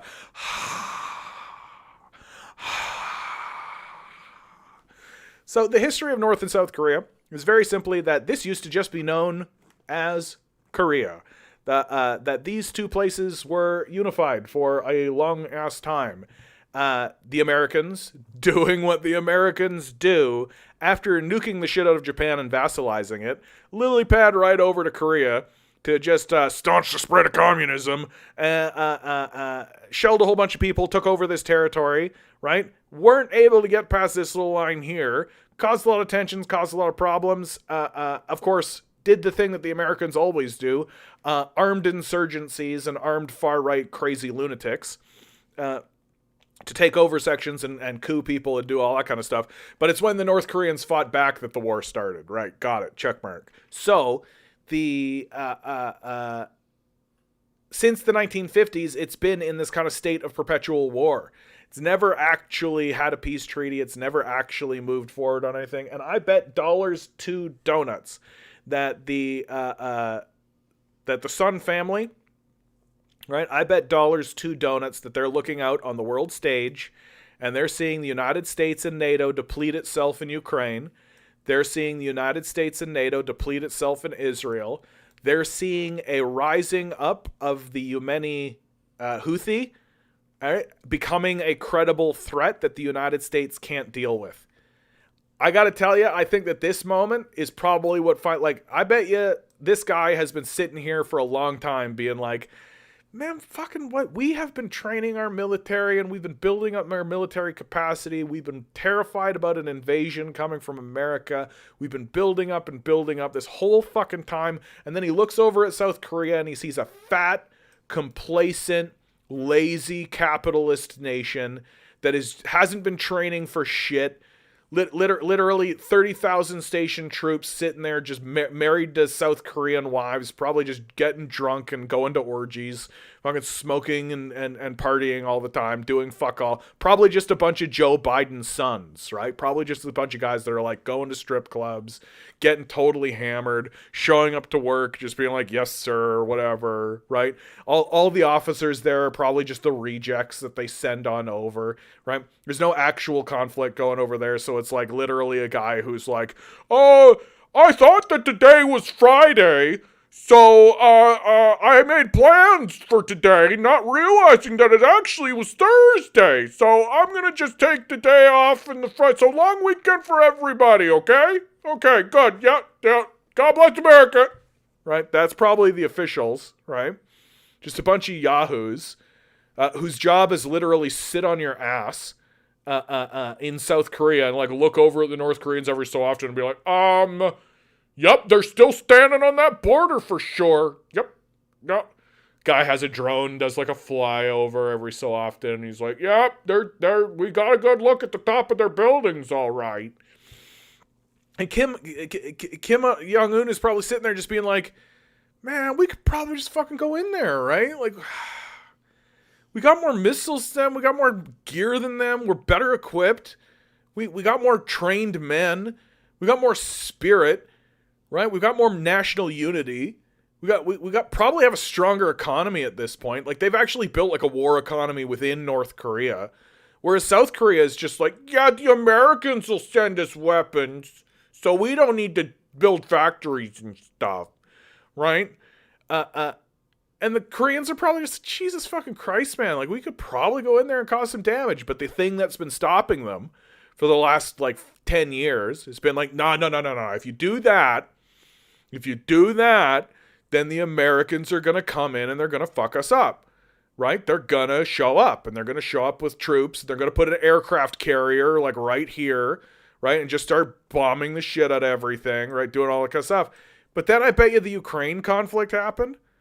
I bet this shit happened. And they looked at it and they were like, Russia fucking won. Like, Russia won. Right? Like, Russia won. And then they're looking at this shit and they're just like, oh, yeah, like, everybody hates the Americans right now. Nobody's going to root for America. Right? Like, if we go down there, nobody's going to be like, rah, rah, America. Right? Nobody's going to go and side with America right now. Right? And then this shit happened in Yemen with the Houthis right here. And the Koreans are like, they can't do shit. The Americans can't do shit. The Americans can't do shit. They could put a boat here and launch a couple of missiles. And the Houthis, the fucking Houthis in Yemen are blowing up boats and shit. The Houthis in Yemen. So Kim, I keep fucking blanking on a stupid name. Kim Jong-un is probably sitting there being like, we got more than the Houthis. We got a lot more than the Houthis. We got a lot more than the Houthis. And they can't come in here. Because if they do, we got the nukes. We got the fucking nukes. So if right now we take our troops and we march down into South Korea, what are they going to do? What are they going to do? We got more men than them. We're better trained than them. We're better equipped than them. We've got a better economy than them. We're ready. We've been planning this whole time to do just this. And now we're saying it out loud. And now the leader is going, you know what we should really start contemplating? We should really start contemplating that if a war does occur, that we take this territory over and occupy it. That's what we should contemplate. We should really have a big conversation about what that would look like. You know, should a war break out? Should a war break out? I'm not underestimating anything. I'm just talking. It is true. I don't know what the military strength of South Korea is. Right? I'm just sort of taking the perspective of these guys and talking about like what their perspective probably looks like. Right? Like, why don't they go in there? Yeah, because they'll fight. Right? It's not going to be like just them. It's not just going to be them being like, well, we're in Ganji now. Yep, well, we're in Seoul now. But that's Seoul. Right? It's right there. It's right fucking there. Right? Like, there's the border. There's Seoul. It's right fucking there. It's right fucking there. Right? It's right fucking there. Like, I'm not saying it's going to be like that, but like, if you're the leadership of North Korea and you've been thinking about this for a long time, like, you got to be thinking that the United States is pretty weak right now. Right? You got to be thinking that in terms of like public perception, U.S. looks really bad right now. Not too many nations going to be jumping up and down, being like, whoa, the Korea situation. Right? America's going to be like, fuck, dude. Like, do you see how much we've got on our plate fucking right now? Like, do you see how much we've got on our plate right now? Like, you think we're just going to shift all of these gears and move a bunch of shit for Korea? Right? Like, America has a long history of abandoning its allies. It's like like the only thing it does better than abandon allies is invade defenseless nations. Like, that's like the American, like, that's as American as apple pie. Invade defenseless nations and abandon your allies. Those are the two major things that the Americans are really good at doing. And so, like, if right now a conflict were to happen here, like,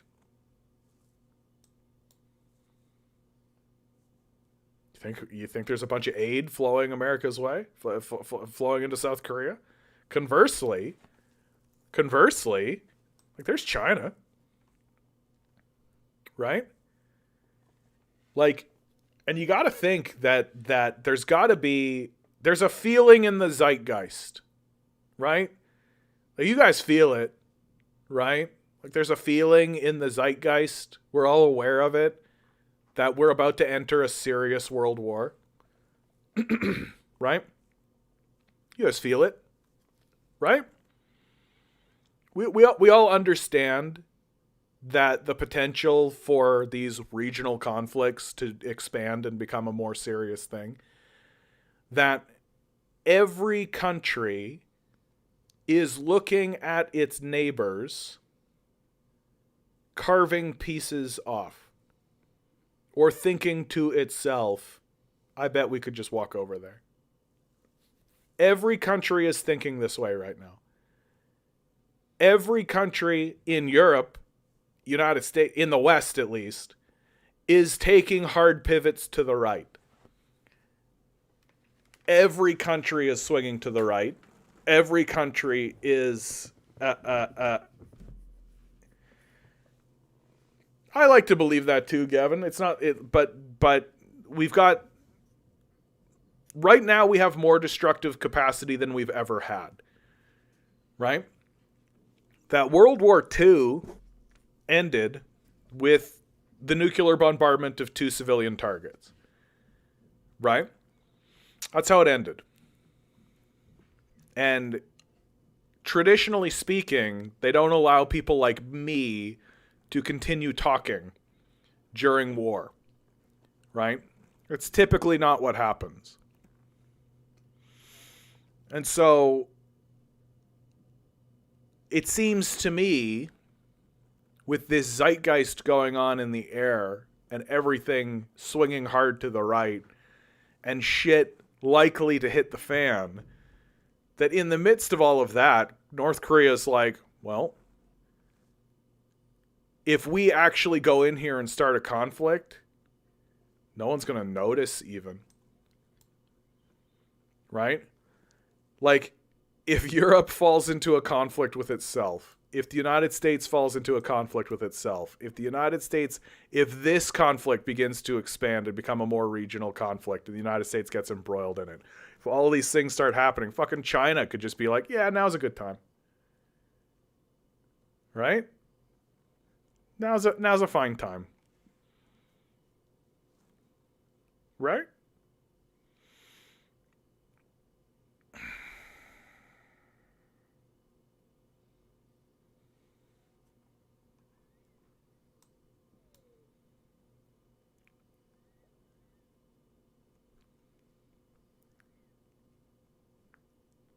This next decade's going to be crazy. It's going to be so fucking crazy this next decade, guys. Like,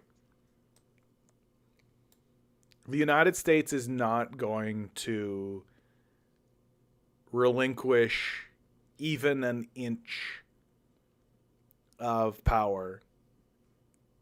It's not going to allow a peer competitor into the conversation.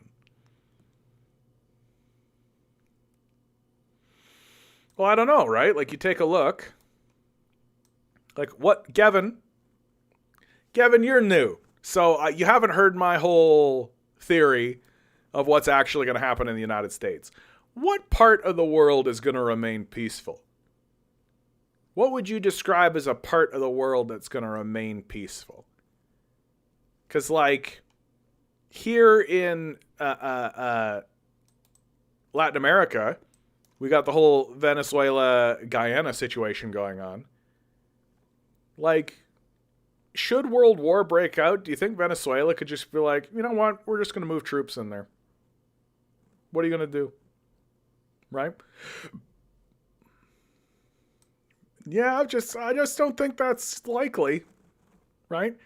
You literally have like a coup that happened in Bolivia not that long ago, right? You've got a coup in Ecuador, I think, happened fairly recently. Fucking Argentina is literally led by this fucking fascist lunatic right now, right? Like, if war breaks out in the world, Argentina for sure is going to be saber rattling at the very least. Venezuela is the black sheep of South America. I don't know about that. I don't know that I would describe it as the black sheep. I think that it's just like the most successful militants would be the way that I describe it, right? That the militancy of the socialist movement in Venezuela was the most successful. The Chavistas were very successful and have been very successful and are continuing to be very successful under Maduro. That the period with we all remember we remember our good buddy Juan Guaido, right? Everybody remember our good buddy Juan Guaido, right? All the memes about how anything would happen and people will be like, Juan Guaido declared interim president of France, right? Like that kind of shit. And they survived it, right? They survived it. If America invades Venezuela, what are the surroundings going to do? America's not going to invade Venezuela. That'd be a disaster for America. America can't handle the fucking Houthis. Right? Like, America can't handle the fucking Gaza Strip. America's not going to invade Venezuela. It's been trying a lot of different ways. It's been fucking with Venezuela in a lot of ways. The sanction regime that happened in Venezuela, which the Americans are starting to ease back on, even because of international pressure. They've attempted to inflate the currency, causing an inflation crisis in Venezuela. They've attempted to get special groups in there, Marines, CIA coups. When Hugo Chavez was alive, they kidnapped Hugo Chavez. The CIA kidnapped Hugo Chavez for a minute, right? And it was the Chavistas taking to the streets and seizing assets that made them release him, right? And the Chavistas are dead set in their claim that the CIA assassinated Hugo Chavez. So as far as the Chavistas are concerned, Hugo Chavez is a martyr, right? And Maduro was his right-hand man and is now the leader of the Chavistas. And so the Chavistas are loyal, right? They're loyal to Maduro. And there's absolutely no fucking way the United States would go into Venezuela and it would be an easy time for them. There's just no fucking way. The Chavistas are militant. They're prepared. They have been aware of a potential U.S. invasion the entire fucking time. And so for the U.S. to pivot out of Southeast Asia, which is where their focus is right now, to Venezuela would be a fairly major pivot. And they just can't do it. They just logistically can't do it. And that's why the Chavistas have opened up this claim on Guyana, right? They've opened up this claim on Guyana now, and they say that they want to do it legally, and they want to do it through the international system, right, in order to make the transfer of land from Guyana to Venezuela a legal affair and not a military affair. Although ultimately it will be like troops move into Guyana. Like that's, you sign the documents all you like, troops are going to move into Guyana. And so that sort of shows you that Maduro's feeling less pressure from the Americans. And so the Americans are not going to invade Venezuela. I just think that would be very surprising. I'll put it that way. I've been wrong before. I've definitely been wrong before about world affairs. So, but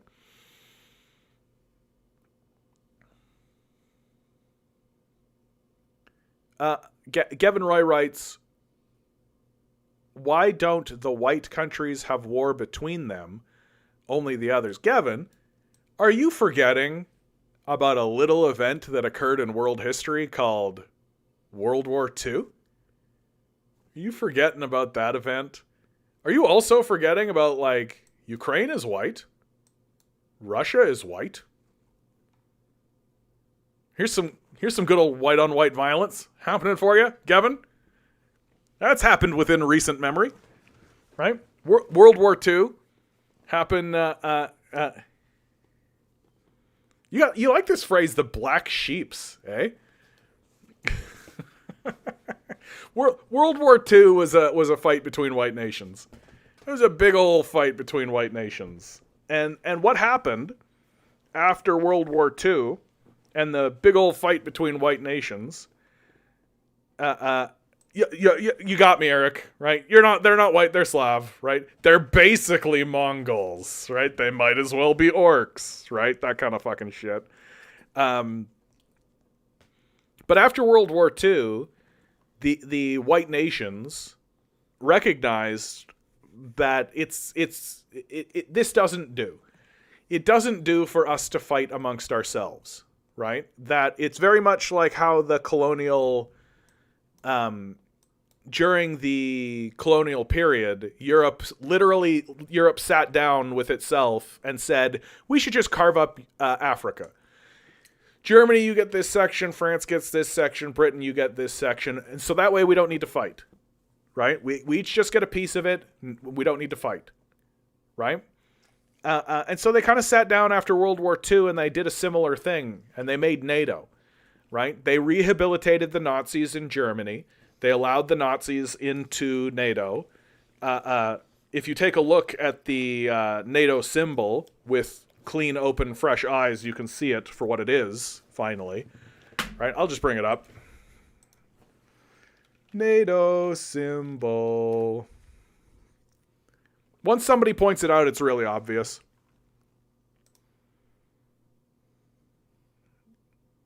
Right? So here's the NATO logo. I actually really love doing this. So I'm just going to do this for my own amusement more than anything. Right? Oh, there's the NATO symbol. Hey, wow. What a normal, regular, totally normal symbol, right? That NATO made. Absolutely nothing creepy or weird about it, right? Nothing that makes anybody suspicious or feel odd or awkward. Where's the line? Just give me the line. Give me the line. Right? NATO, NATO. We love that NATO exists. We love that NATO exists. NATO, NATO, NATO. Isn't this neato that we work for NATO, NATO, NATO, NATO, NATO. There it is. Do it the right way, John. Do it the right way, do it the right way. NATO, NATO, NATO, NATO. Gavin. Gavin. We try not to make big proclamations about groups that are dumb. Just not a good.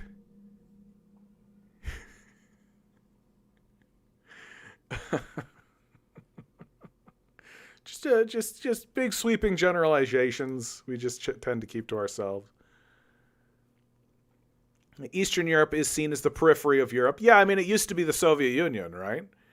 Like this was the Soviet bloc, right? Estonia, Latvia, Lithuania, Belarus, Ukraine, right? This Moldova.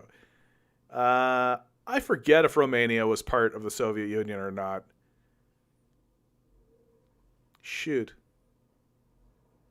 Oh, yeah, not to mention Finland's Air Force flag. Yeah. Finland's Air Force flag.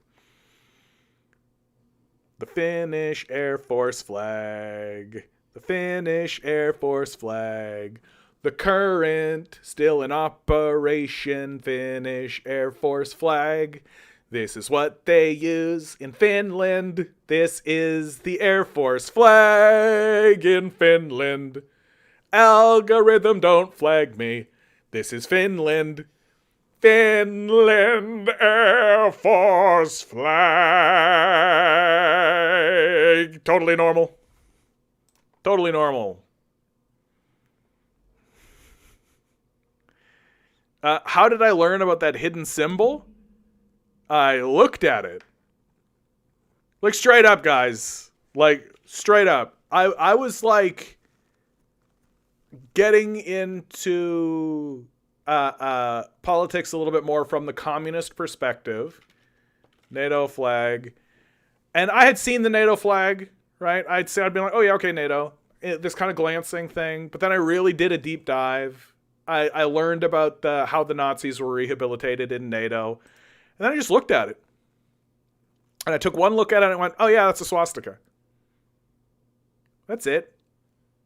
Like that's literally what happened. That like as soon as you put it in your mind who's in this organization, right? The Nazis. That the Nazis were rehabilitated. One of the chairmen was a Nazi, right? There are hardcore Nazis still in NATO. Once you understand that, right? You just look at it. Oh yeah. And now that you know it, there it is. It's clear as day. Like once you see it, you can't unsee it. Right? Tell me that's not a swastika. Oops. Like, go away. NATO flag. I'm fucking everything up. I'm fucking everything up. Like, as soon as you see it, you cannot unsee it. And it's just like obvious. Right? Oh my goodness.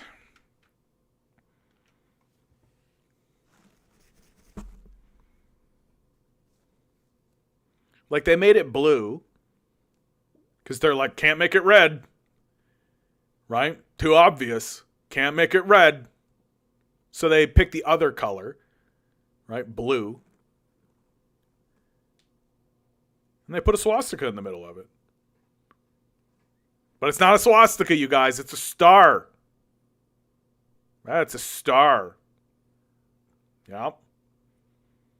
Yeah, can't do red, but we can do blue and white with stars, like the Americans. Right? The good old red, white, and blue. You know, the other Nazi flag.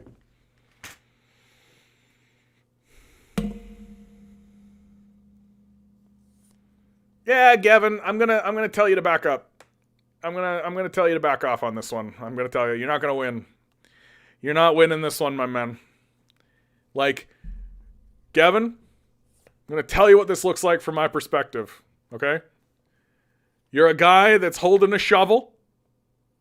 That shovel currently has 1 scoopful of dirt in it. Okay? And you're just like throwing that dirt over your shoulder and then putting the shovel back in the ground and just being like, the Slavs are white, so I'm not being racist. Just letting you know, my man. Feels like you're digging a hole for yourself. Just gonna let you know. Yep. Just gonna let you know.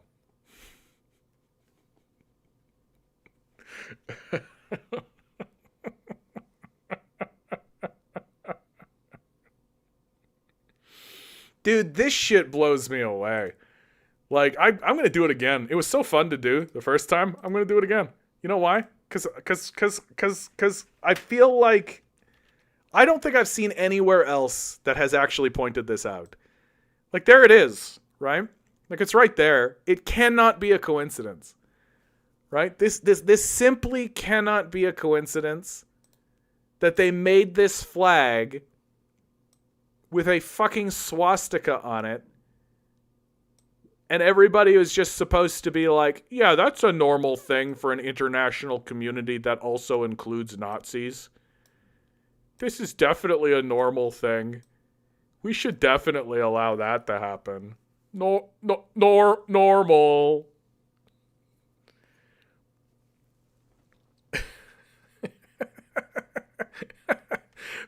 Mestney89 on Twitch with a strong first comment. Strong first comment, Mestney.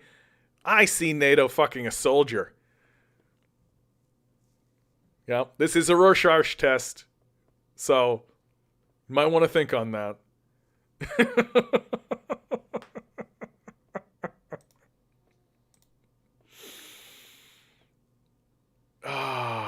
Ashkenazi. I didn't want to say it, that guy, but I feel like you've got the... I don't know, John. They're just a bunch of triangles. You know what? Checkmate, June. You got me. It is just a bunch of triangles. Nobody designs these things, right? Nobody sits down and designs these things.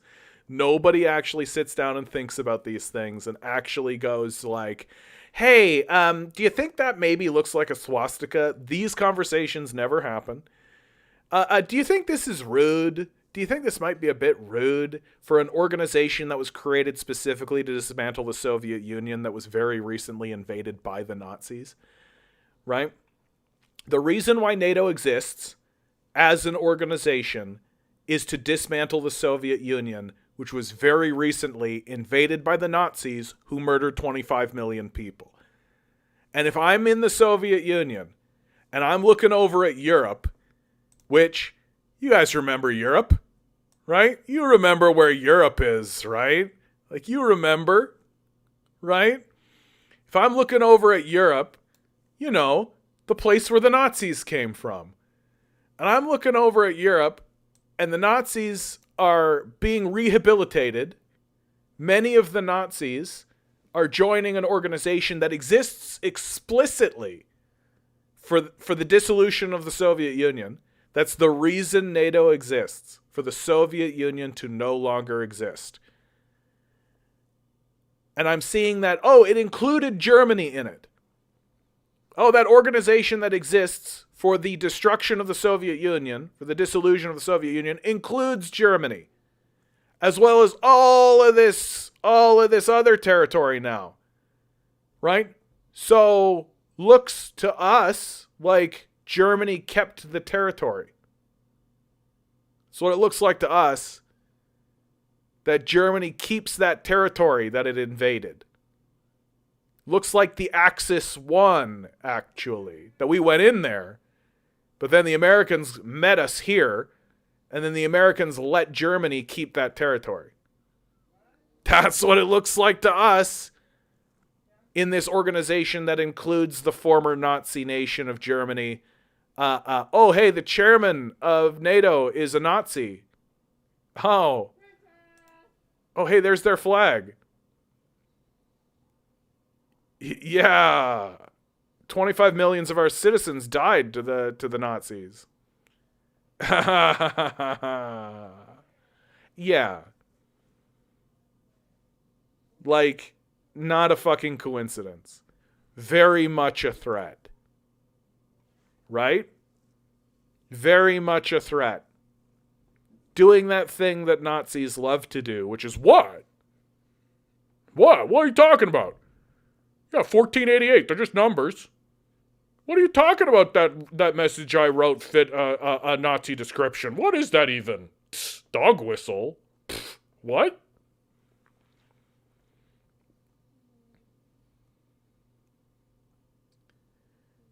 Never forget, brother. Jesus. Jewish neo-Nazis. Who would have ever guessed? Yeah, you know what? This one does take me for a loop. The Zionists are a thing, eh? Like this, like, odd little, like, we experienced a Holocaust by the Nazis. And so now we are the Nazis. Like, wow. What a turnaround, eh? What a fucking, like, for decades and decades and decades, people were like, never forget. The Jews experienced something terrible. They deserve a homeland of their own.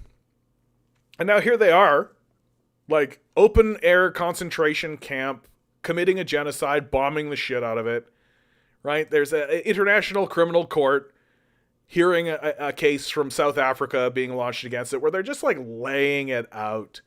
They're just laying this out, right? They're just completely laying it out how the Zionists in Israel are totally committing a genocide.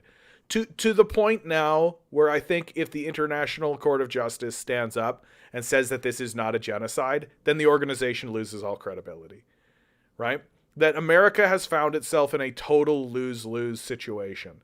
They either get condemned as committing a genocide in Gaza along with Israel, or they have to try to pretend like it's not happening. And the entire rest of the world goes, what the fuck are you talking about, bro? It's a total lose-lose for them. And this is the shit sandwich that America made for itself to eat, right? Other nations actually attempt to help themselves as time goes forward. America literally makes shit sandwiches for itself, right? I think he's talking about the Zionists, right? Yeah, Zionism isn't Judaism. That's an important thing to say, that guy. And we do make this distinction, right? And which is what many Jews across, which is what many Jews and Israelis make this clear, including Hamas. Hamas makes this clear that Zionism is not Judaism. That we make it that distinction. This is definitely worth stating. Thank you, that guy. I actually appreciate that because I often forget to do that. I just go, well, people assume. People know. People know this is what I mean. No. Zionism is not Judaism. We make that distinction specific and clear that Zionism is a political movement. It is an aberration of Judaism. It's a perversion of Judaism, for sure. These people are crazy go-nuts.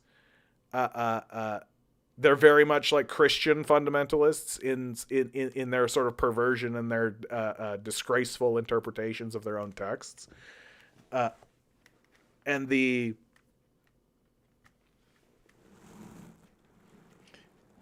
And so thank you. Yeah, the government doesn't speak for worldwide Jewry. Yeah, I think that's very worth restating. So thank you. I wonder why the International Criminal Court is not part of the UN. I think the idea was to keep them separate on purpose, to have several organizations, right? Gavin writes, Israel has a shield of defense on their side. If you criticize Israel, that means you're being anti-Jew or even Nazi. You have to be careful of the Israel criticizing despite its acts. That's done now, as far as I'm concerned, right? Like you could have said that on October 6th, and I would have been like, fuck all that now. Fuck you. Like, that's done. Not fuck you, Gavin, but like, fuck that whole idea. That's over. Right? If you're actually going to try to stand in front of me and say, you're an anti-Semite being a Nazi criticizing Israel, go fuck yourself. Get the fuck out of here. That's garbage talk. Right? That even if I heard somebody make this argument just today, actually, I was listening to a video and someone made this really, really prescient and interesting argument, which is the guy said Israel has the right to defend itself. And the guy said, yeah, of course Israel has the right to defend itself. But that's not really what we're discussing anymore. That what we're seeing is not Israel defending itself. What we're seeing is Israel using its defense of itself as an excuse to commit a genocide. So even if you are on this side that says Israel has the right to defend itself, Israel has gone too far. Israel has gone way too far. That it is now officially, well, not officially quite yet, but if it's not officially, I'll basically just be like, yep, the West has discredited itself. It's no longer credible. Like, nobody needs to listen to anything these guys have to say anymore. It is committing a genocide. Like, in a very simple black and white kind of a way. Their leadership has said our intention is to eradicate the place. Their military has said our intention is to cleanse this land. They're literally quoting Bible verses about cleansing the territory. Like, what do you need? Like, what do you need? Gavin Roy writes, I have a question. Are you against the state of Israel? That is a two-parter. Okay? And it goes a little something like this. Theoretically, in the theoretical world of Theoryland, where everything happens in books, I am against the state of Israel.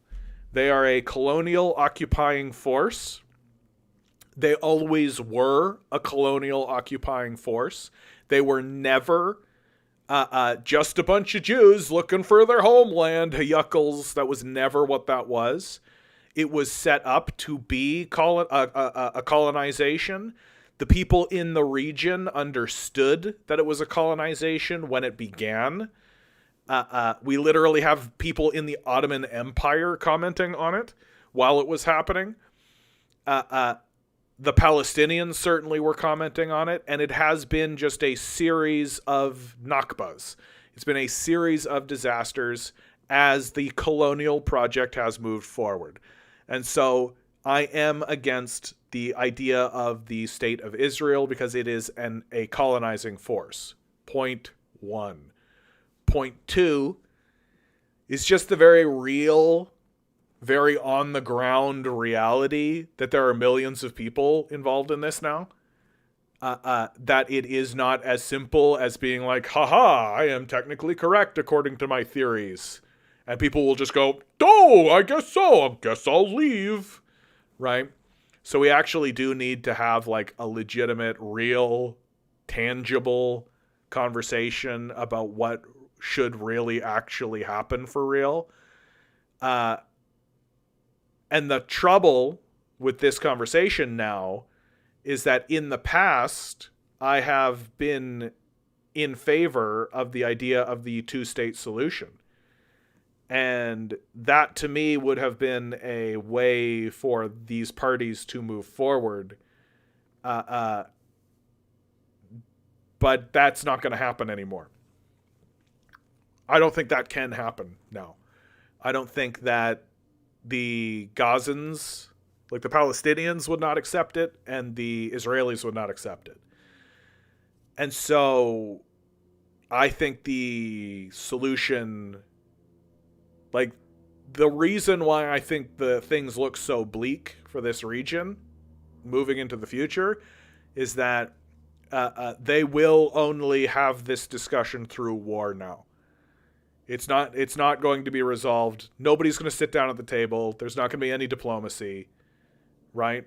Not for the foreseeable future. Certainly not while Netanyahu is in power, right?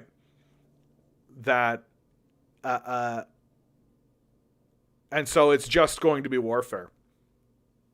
And when you learn more about what the education system looks like in Israel, when you learn more about what the military education looks like in Israel, when you learn more about how the people of Israel are taught to regard the Palestinians, you learn that, oh yeah, like the Israelis view the Palestinians as animals, as subhuman. They're trained to do so, right? That's not me being hyperbolic in the slightest. That is what they are taught in their schools on purpose. So, I don't think that there is going to be a solution that does not involve war at this point. And and I don't think it's going to end up going Israel's way.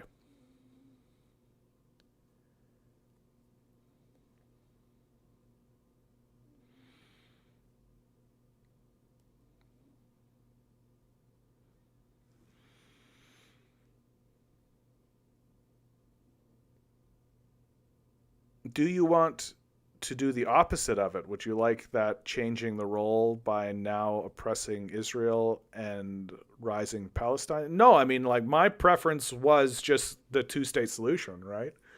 Like, I'm not pro-war.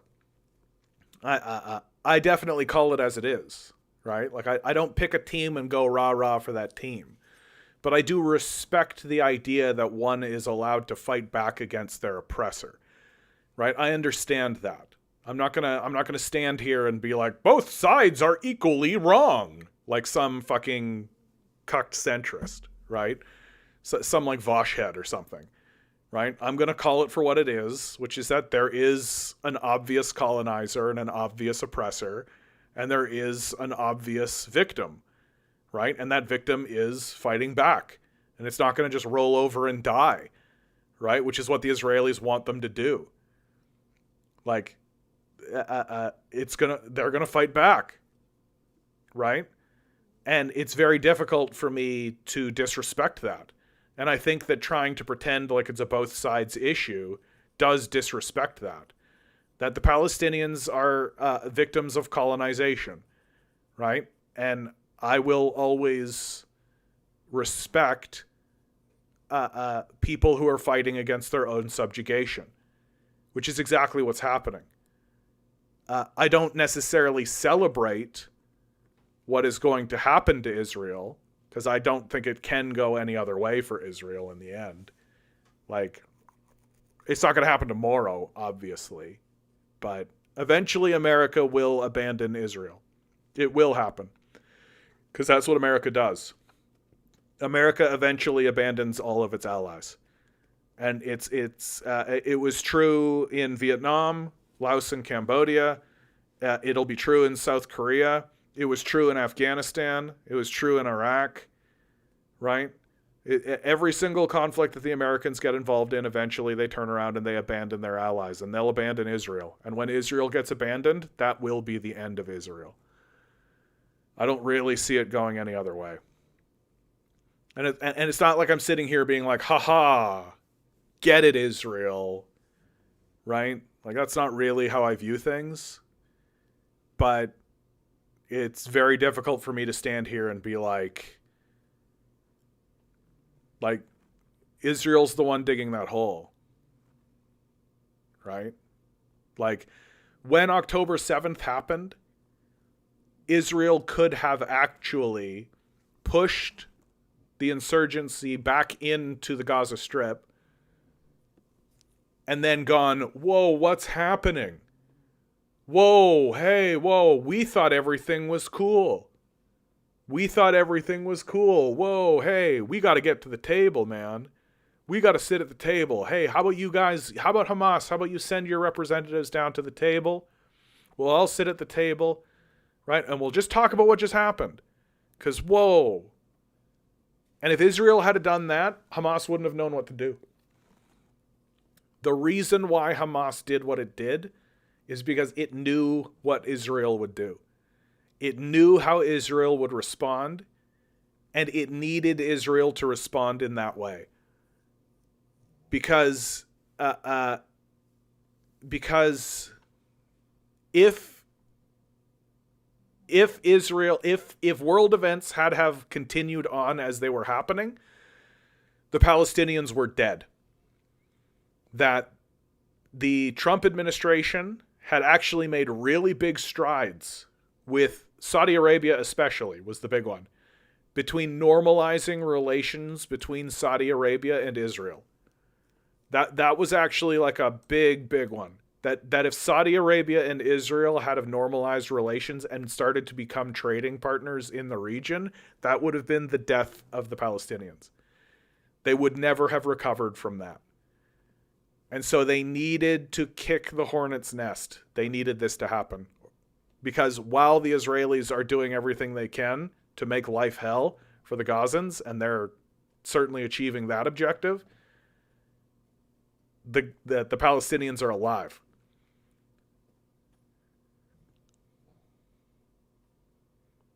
And that has definitely soured relations between Israel and the rest of the world. Nobody wants to be Israel's ally right now. Nobody wants to be like, oh yeah, I'm good buddies with Israel. Nobody wants that, especially when you've got China making statements like this.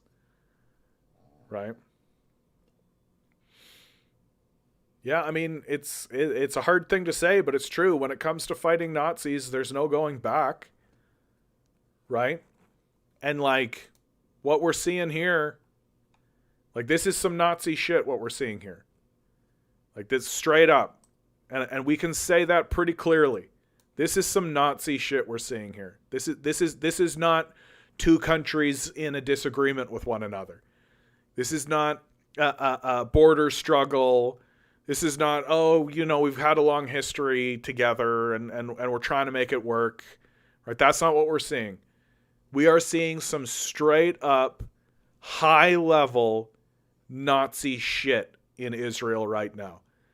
There's a YouTuber that I follow, not a YouTuber, a fellow who's published in the Gray Zone. I believe his name is David Sheen. And he has done a whole bunch of videos. I might actually just bring him up. He's done a whole bunch of videos where he's talking about the education system. Is it David Sheen? Yeah, that's him. He has done a whole bunch of videos and lectures about how the Israeli education system teaches that it teaches that Palestinians are subhuman. You've got some teachers in Israel saying things like Hitler was right. Where's the one video that I showed on the stream? Oh, certainly not 5 years ago. But this guy, he does a lot of good work, and and it's very terrifying. It's very terrifying what this guy is reporting on. It's very terrifying what this guy puts out there, and and what he reveals. Because what it really shows you is that what's happening in Israel is not like the Netanyahu regime and the far right taking power and the people going, oh no, oh dear. It's very clearly that the culture and the people of Israel view Palestine as subhuman. There was a Time poll that showed very clearly, it asked the question, do you think the Israeli military is using enough force in Gaza? And we're talking about like a full-scale genocide at this point. And the majority of people who responded, and huge majority too, not small, not a thin margin, responded with either no, they're not using enough force, or they're using an appropriate amount of force. And the percentage of people who said that they should use less force was 2%. Like, it is an absolutely brutal situation.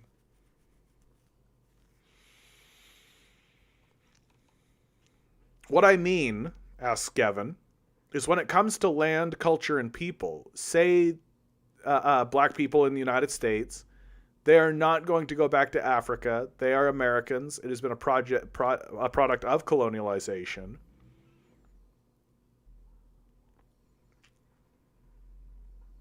The realities of the countries, especially those that we colonize, is a product of colonialization. All the issues, the demographics, the language, and the situation. We cannot just press delete. That is true. Imagine if Europe were flooded with Arabs, let's say. You cannot undo that. It's done. They are probably going to mix in not only physically and culturally. It's going to blend and become something different. That was a construct and result of immigration, which you cannot change. Yeah. I mean, but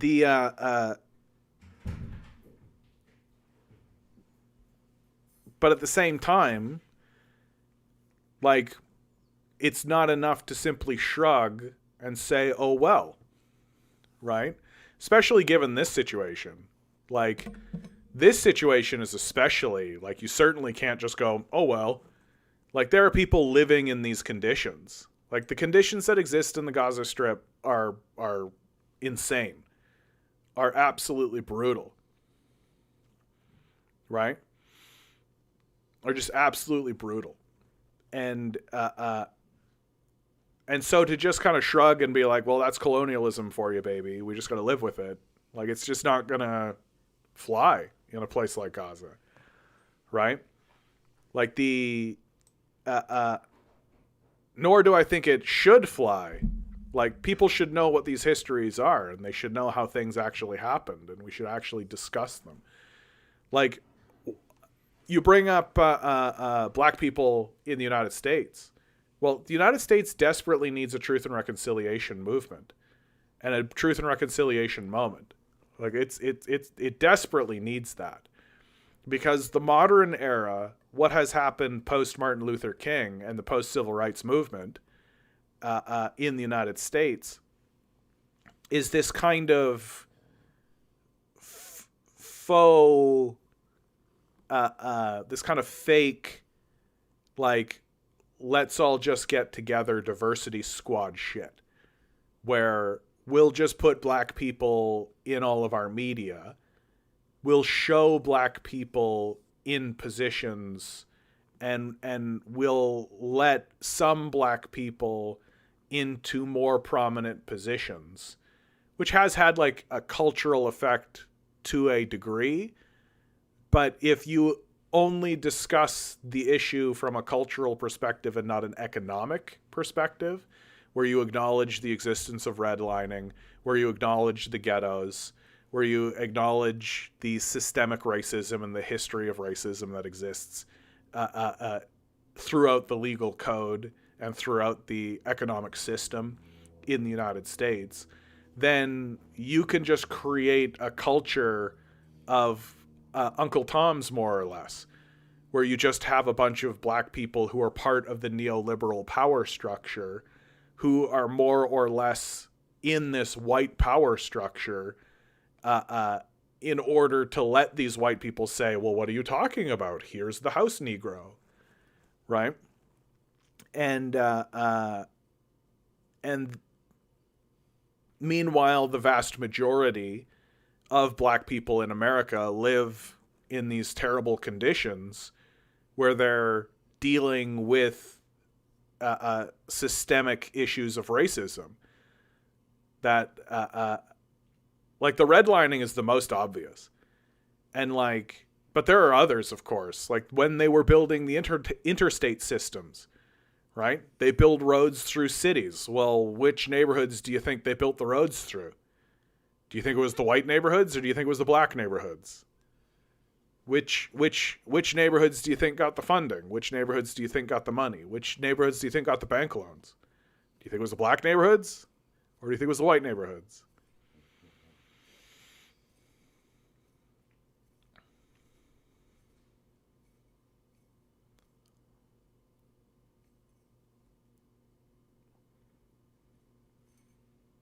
Yeah, that's a fair question to ask. Like, what is the solution that you're proposing? Yeah, what that in terms of like this issue, I don't think there is a proposed. I don't think there is something that you can propose. Like, I just like what could possibly resolve this?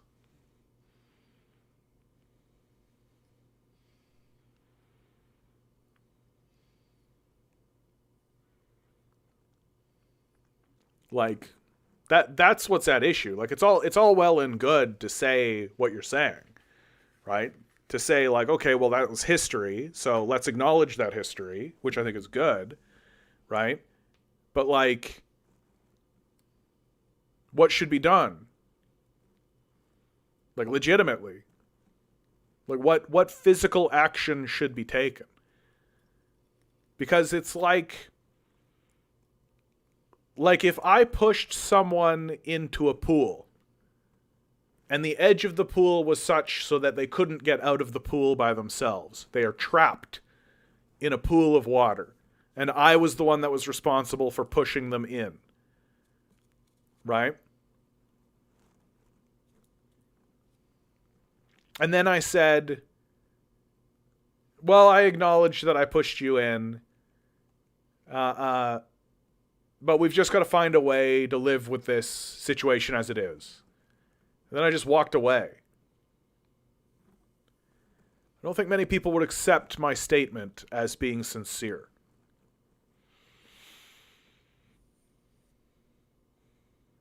Yes, this is why there's been efforts to stop wars and sorts. I mean, America's not making any attempt to stop this war. They're actively funding it. They're actively funding this war. Like, America's making no attempt to stop this conflict at all. And they could. Right? They themselves could demand a ceasefire. They actually could. And Israel would be in a position where they would have to say, okay. Right? Israel's existence basically hinges on the will and the whim of America. Like, Israeli citizens do not pay for health care. They don't pay for school. They don't pay like the benefits that they get, you don't get in America by a wide margin. And that's because America funds them.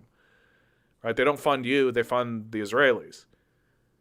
And all America would have to do is say, okay, we're cutting your education budget. And the Israelis would go, okay, ceasefire. Right? So why don't they? Right? Well, they don't because America needs a military base in that region. And they want that military base. There's also, they just found natural gas off the coast of Gaza. And they want that gas.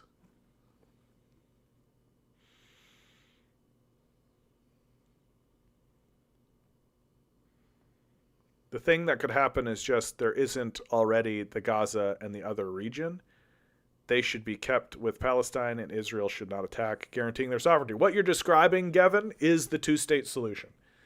That's the two-state solution. That's what was on the table for decades, right? That's what people were proposing for a long time. And it was the solution that I think had the most hope and the most legs. That there was a period of time where they, in the 90s, where they were even openly negotiating for this. They were openly negotiating for that idea of the two-state solution. And that, of course, didn't pan through. And we learn within the last year that Netanyahu was never sincere. He was the one who was involved in those negotiations, and he was never sincere about it. And he even confessed to that. So the whole thing was a sham. And I think the Palestinians were aware that it was a sham. Just kind of a PR stunt for the Clinton administration to pretend as though they're doing something when they weren't. And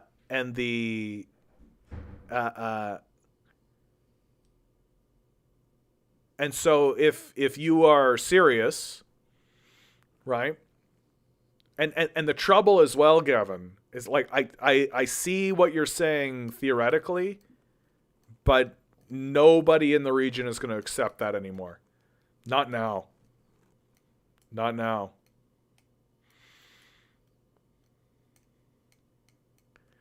We need to open referendum in all provinces, and the people who live, farm, and settle should democratically decide about their own land and the will of the people who represent it. I mean, nice idea.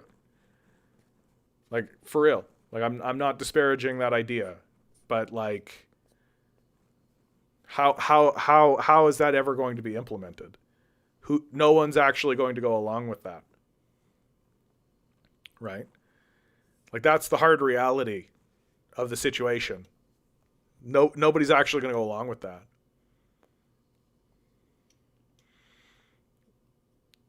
I mean, again, nice idea, but nobody's actually going to go along with that. The Palestinians aren't going to go along with that. The Israelis are not going to go along with that. Like, what is happening right now is deeply, deeply, deeply emotional.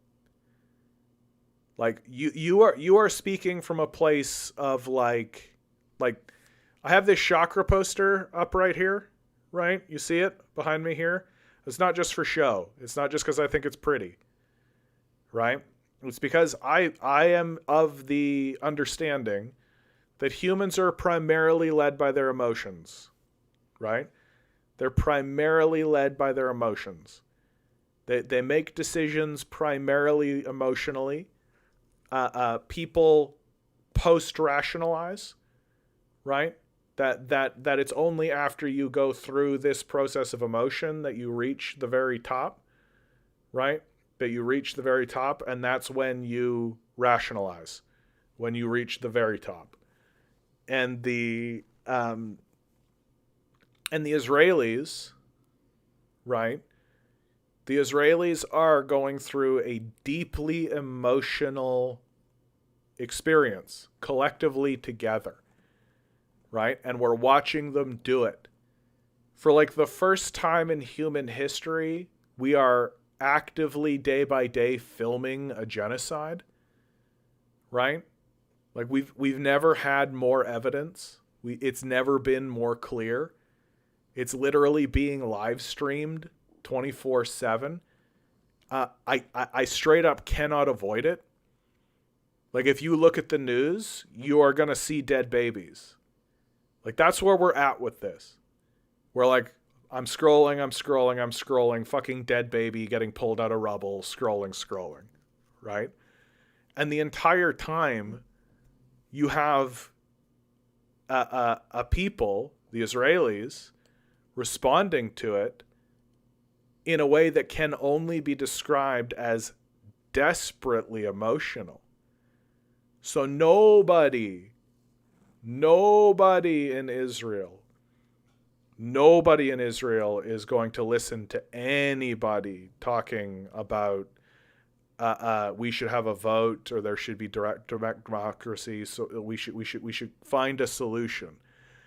The Israelis have found their solution.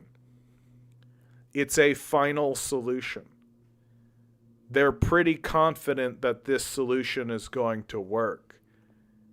And they are pursuing that solution. I don't think that you can just... I just don't think you can wave a magic wand and walk this back. I just don't think you can do that. I don't think the Palestinians would accept it. Moreover, I don't think most of the world would accept it. And I think that's really the truth. I think the Israelis have gone so far that the journey back, for them to get back into the good graces of the international world community, is going to be a long one.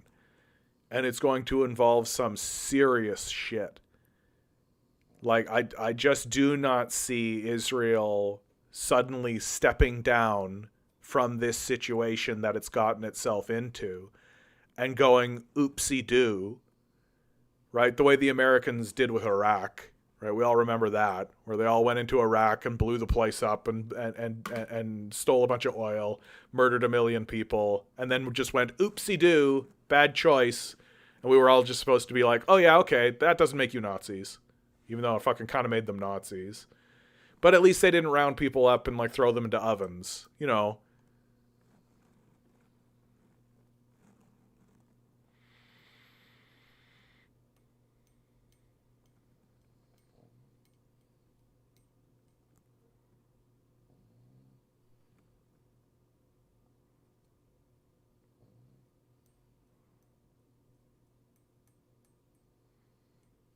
Yeah, they won't go along because it's two sides tirelessly and constantly fighting and attacking. It's a serious situation, yeah.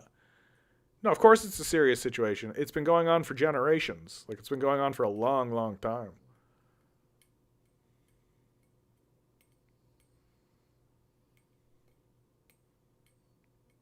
Gavin, man, like, I appreciate your heart.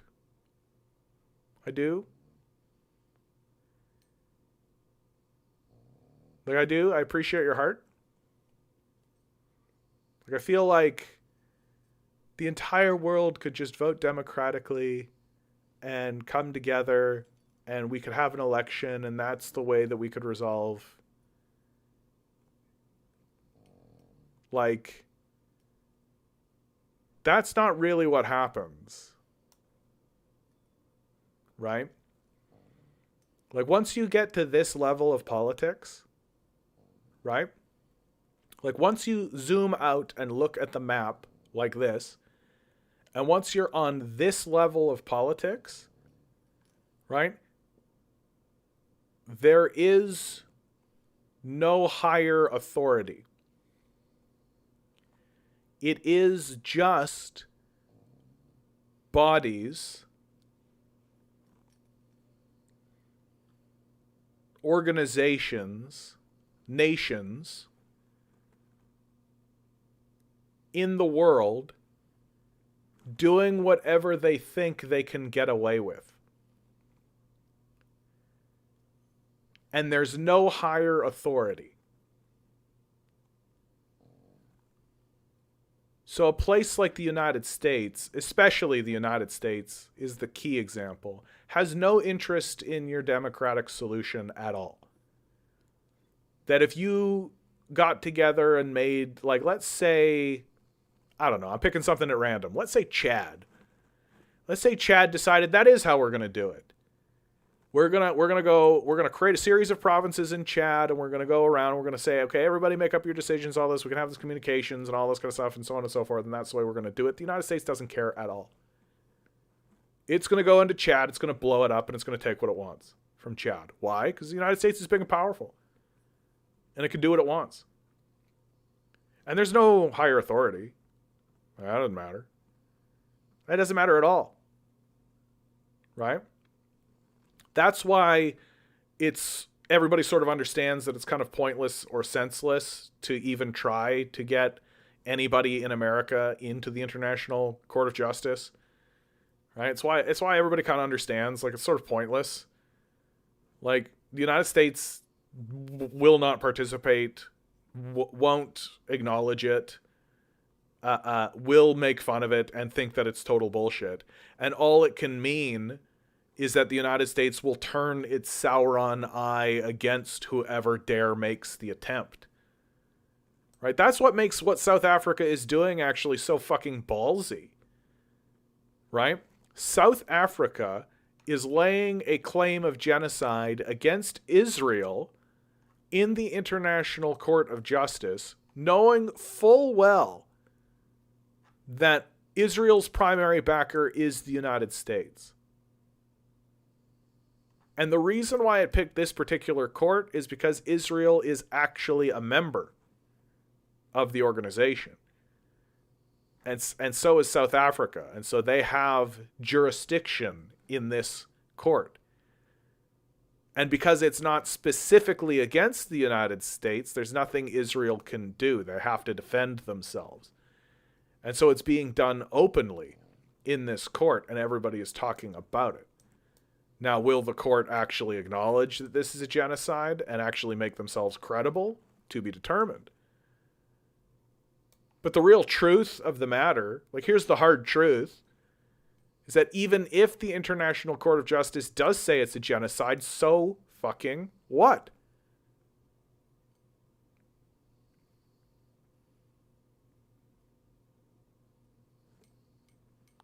Oh, Gavin. America is ironically the largest democracy in the world. America is in no way a democracy. America has an entertainment show that it puts on for the people called electoral politics, called democracy, but it's in no way a democracy. There was a great Princeton study that found out that your vote and the feelings of the constituents have absolutely no bearing on what happens in the electoral system at all. That the electoral system does not respond to the needs of the people, ever. Like there is no result in the electoral system that means that the electorate, that the body, the House, the Congress, the Senate, and the presidency responds to the will of the people. They don't give a fuck. They don't give a fuck about the will of the people. There's no evidence to show that they do. So in what way is that a democracy? What you actually have, right? What you actually have in America is a show that's like a WWE event, right? Hulk Hogan comes out, AOC comes out, and Hulk Hogan says, "Hey brother, I'm here to make sure that everybody gets higher wages and health care." And the crowd goes, "Yay, a hero," right? AOC says everybody should have health care, and everybody goes, "Yeah, AOC, yeah, woo," right? And then he goes off into the ring and like does his thing. So like rips open his shirt and is like making all the moves and all of this, right?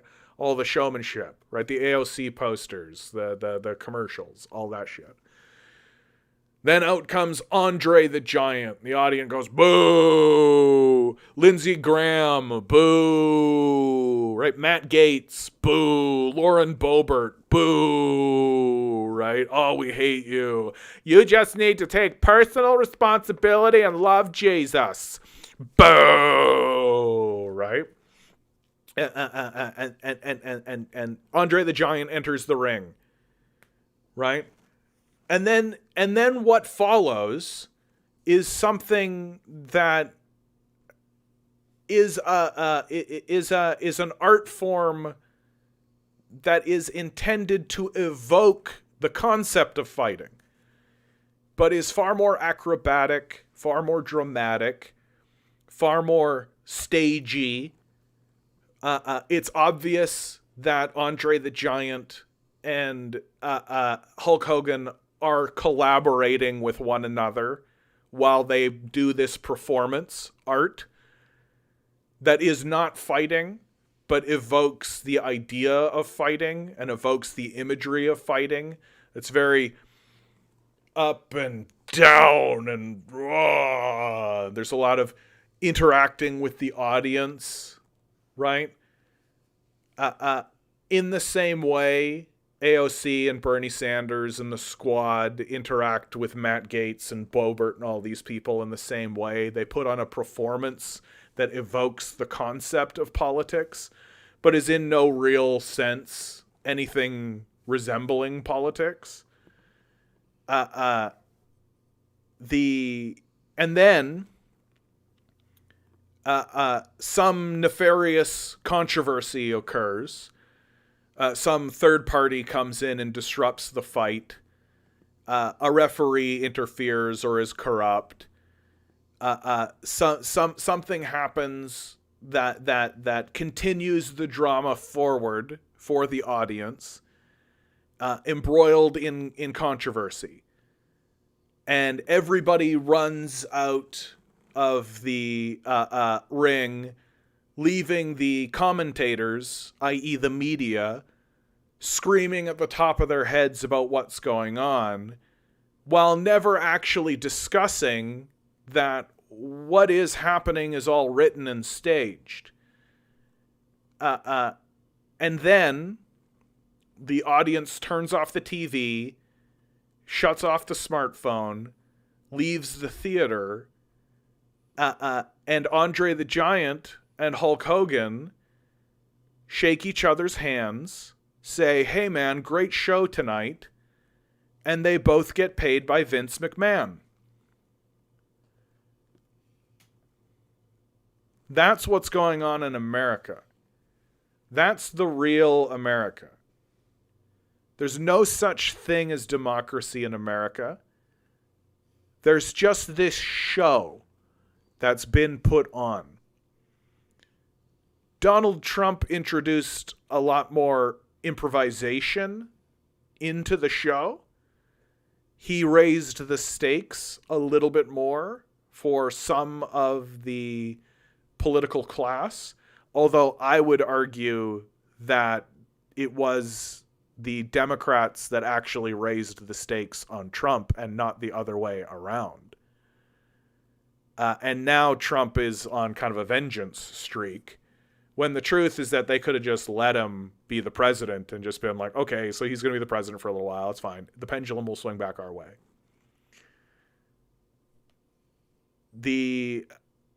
But what's important to understand is that all electoral politics in America are vanity projects.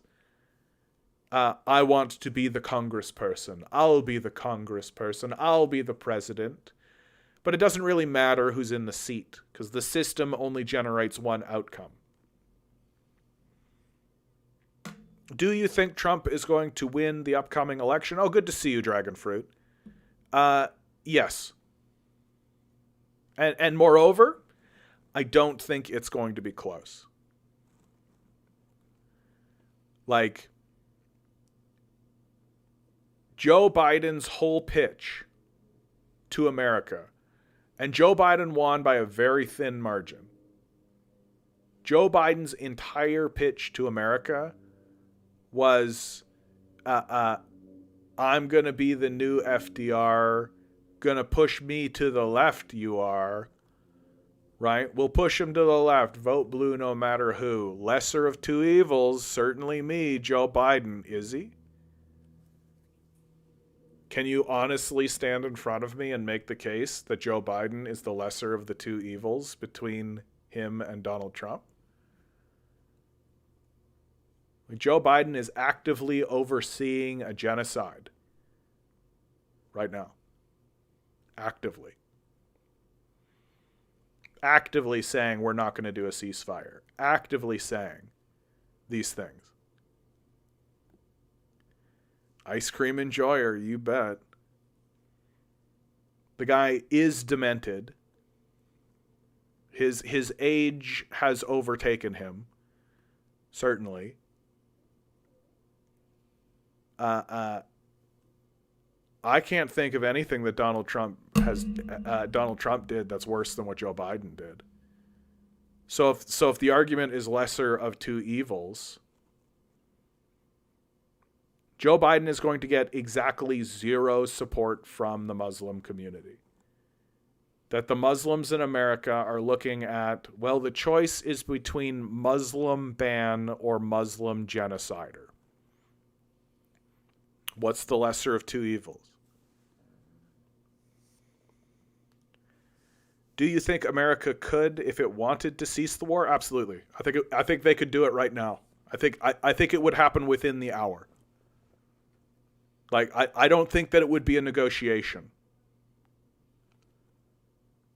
Like, if America wanted that war to end, if they wanted those troops to get out of Gaza, if they wanted this conflict to end, if they wanted a ceasefire, they literally could walk over to Israel and say, ceasefire now.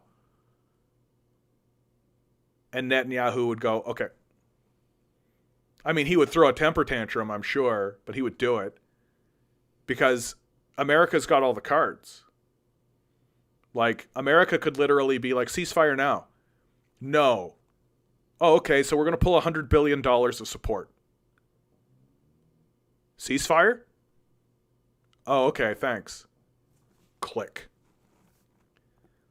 Like, America can just pull its support from Israel.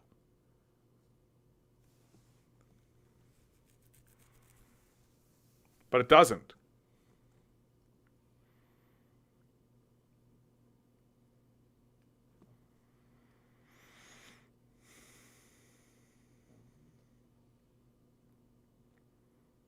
Yeah, everyone thinks Trump is a dove in regards to Palestine. He isn't. He's just as hawkish as Biden.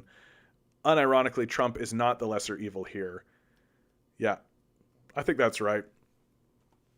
But I'm just talking about what the perception of the populace is going to be.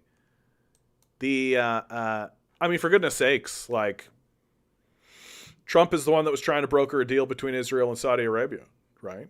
Like, Trump doesn't give a fuck about the Palestinians.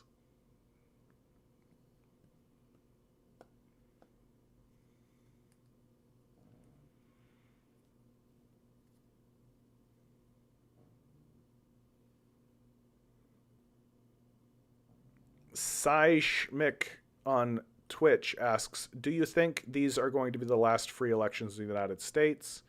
Sort of assumes that you have, like, again, like, this is, it's all just theater, man.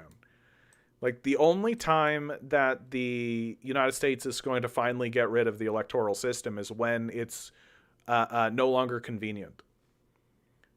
Like, when it's no longer convenient, or when it's no longer working, then they'll get rid of it.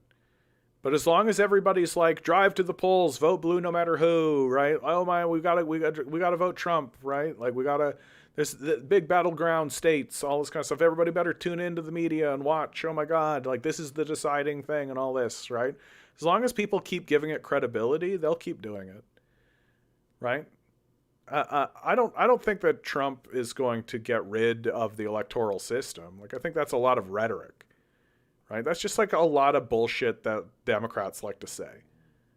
Right? Yeah. And eventually it will happen. Like, eventually it will happen. Like what always happens in sort of these banana republic kind of situations where a massive oligarchy takes over. Like, eventually it will just come to pass that the oligarchs will just say, okay, this is getting too expensive to maintain.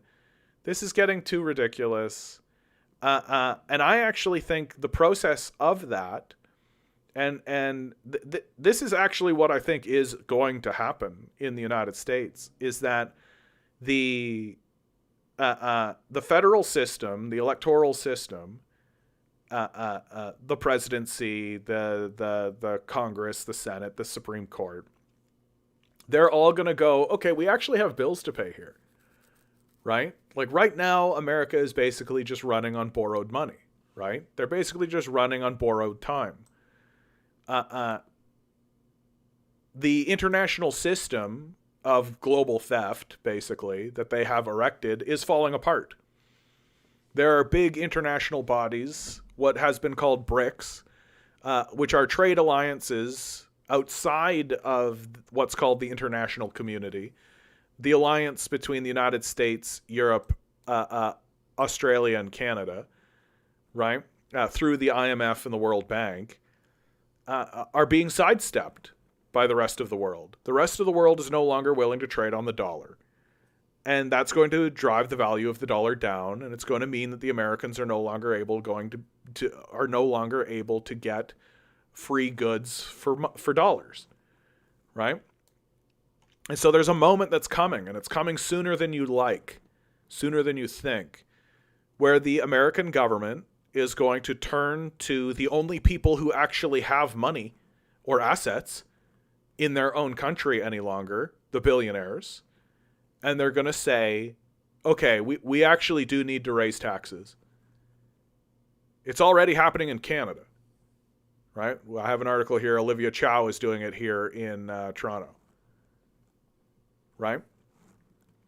Well, when that starts to happen, where the political class actually says to the billionaire class, which is an inevitability, by the way, it has to happen. It can't simply be the case that the political class just never goes, hey, how are we going to keep the lights on? How are we actually going to fund our military? How are we actually going to do any of this? Right? Eventually, they will turn to the billionaire class and they will say, hey, we need to raise taxes. We just have to. There's no alternative. And the billionaires, I'll use the clearest example that I know of. Elon Musk lives in Texas. So does Joe Rogan, incidentally, right? A lot of billionaires and a lot of millionaires move to Texas. Why? Because they have a low state tax, right? They don't tax their citizens very much, which is why their electrical grid always fails. And Elon Musk is going to fund an independence movement in Texas. And he's going to fund an independence movement based on a very simple idea. Hey, why are we paying taxes to the federal government? What is that line that's coming out of your paycheck that chews away 20 to 40% of your paycheck? What is that even buying you? What are you getting for that? And a lot of people are going to go, yeah, Musk is right. Why the fuck are we doing this? And they'll secede. Now, I'm not saying that Texas is going to secede, but that's the process by which it's going to occur. Billionaires will simply say, I'm not interested in paying taxes to the federal government. I want to keep it.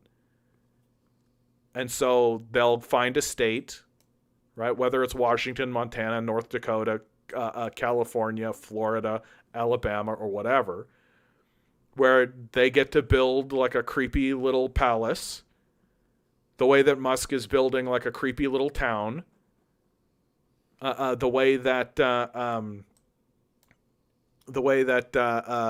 what's his name, fucking creepoid Mark Zuckerberg is building a palace bunker system in Maui. The way these guys are building like mountain palaces and like island palaces, like fucking Jeffrey Epstein, shit like that, and they're just gonna go there, declare independence, hire a private military, or round up a private militia, and they'll just run the place. That's the next phase of all of this. That's the next phase of all of this. Where America begins to break apart. Like, America's not going to stay together. Like, it's going to divorce.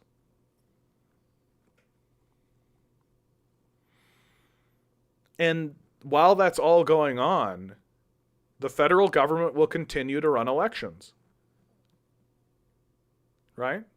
And once it recedes in its power and it becomes that it's like this is now the original 13 colonies are now what's left of the United States of America, right? And the rest of everything has broken up. Like the South will rise again, right?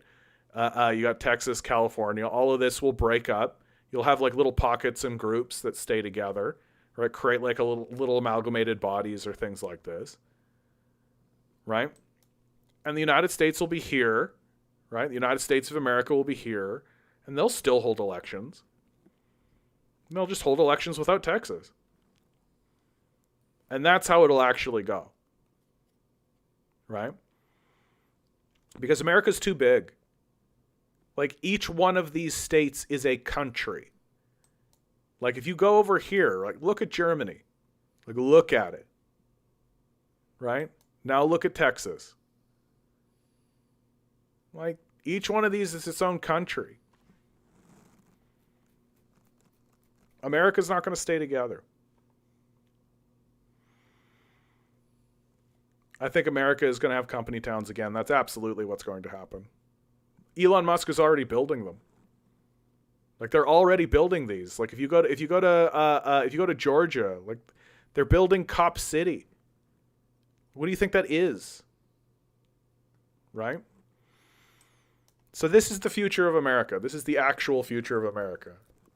It's not this idea that a demagogue is going to come up out of America and all of America all together all at once is going to be ruled by a Hitler-esque style figure. No, that's going to happen in Florida. Like, that's what's going to happen. That's going to happen in Florida. That's going to happen in, like, Alabama. Right? That might be a part of what America does. But there's lots of places in America that are not going to do that and are not going to go along with it. So, true, but no state has the population of Germany.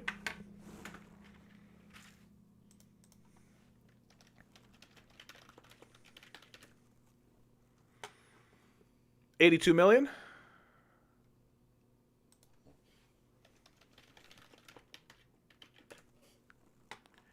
$29 million.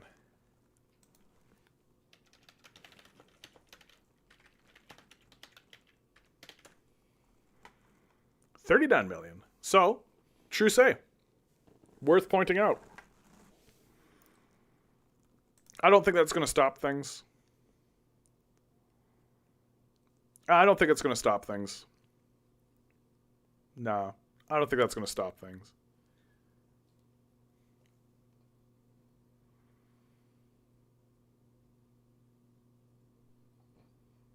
Well, I'm over time. Always remember, guys, each and every one of you is a quantum being, walking around in quantum energy. These billionaires are spending hundreds of millions of dollars in the hopes you'll never realize it. You'll just stay the good little commodity they need you to be. Rebel. Revolt. Repent. Good luck. We're going to need it.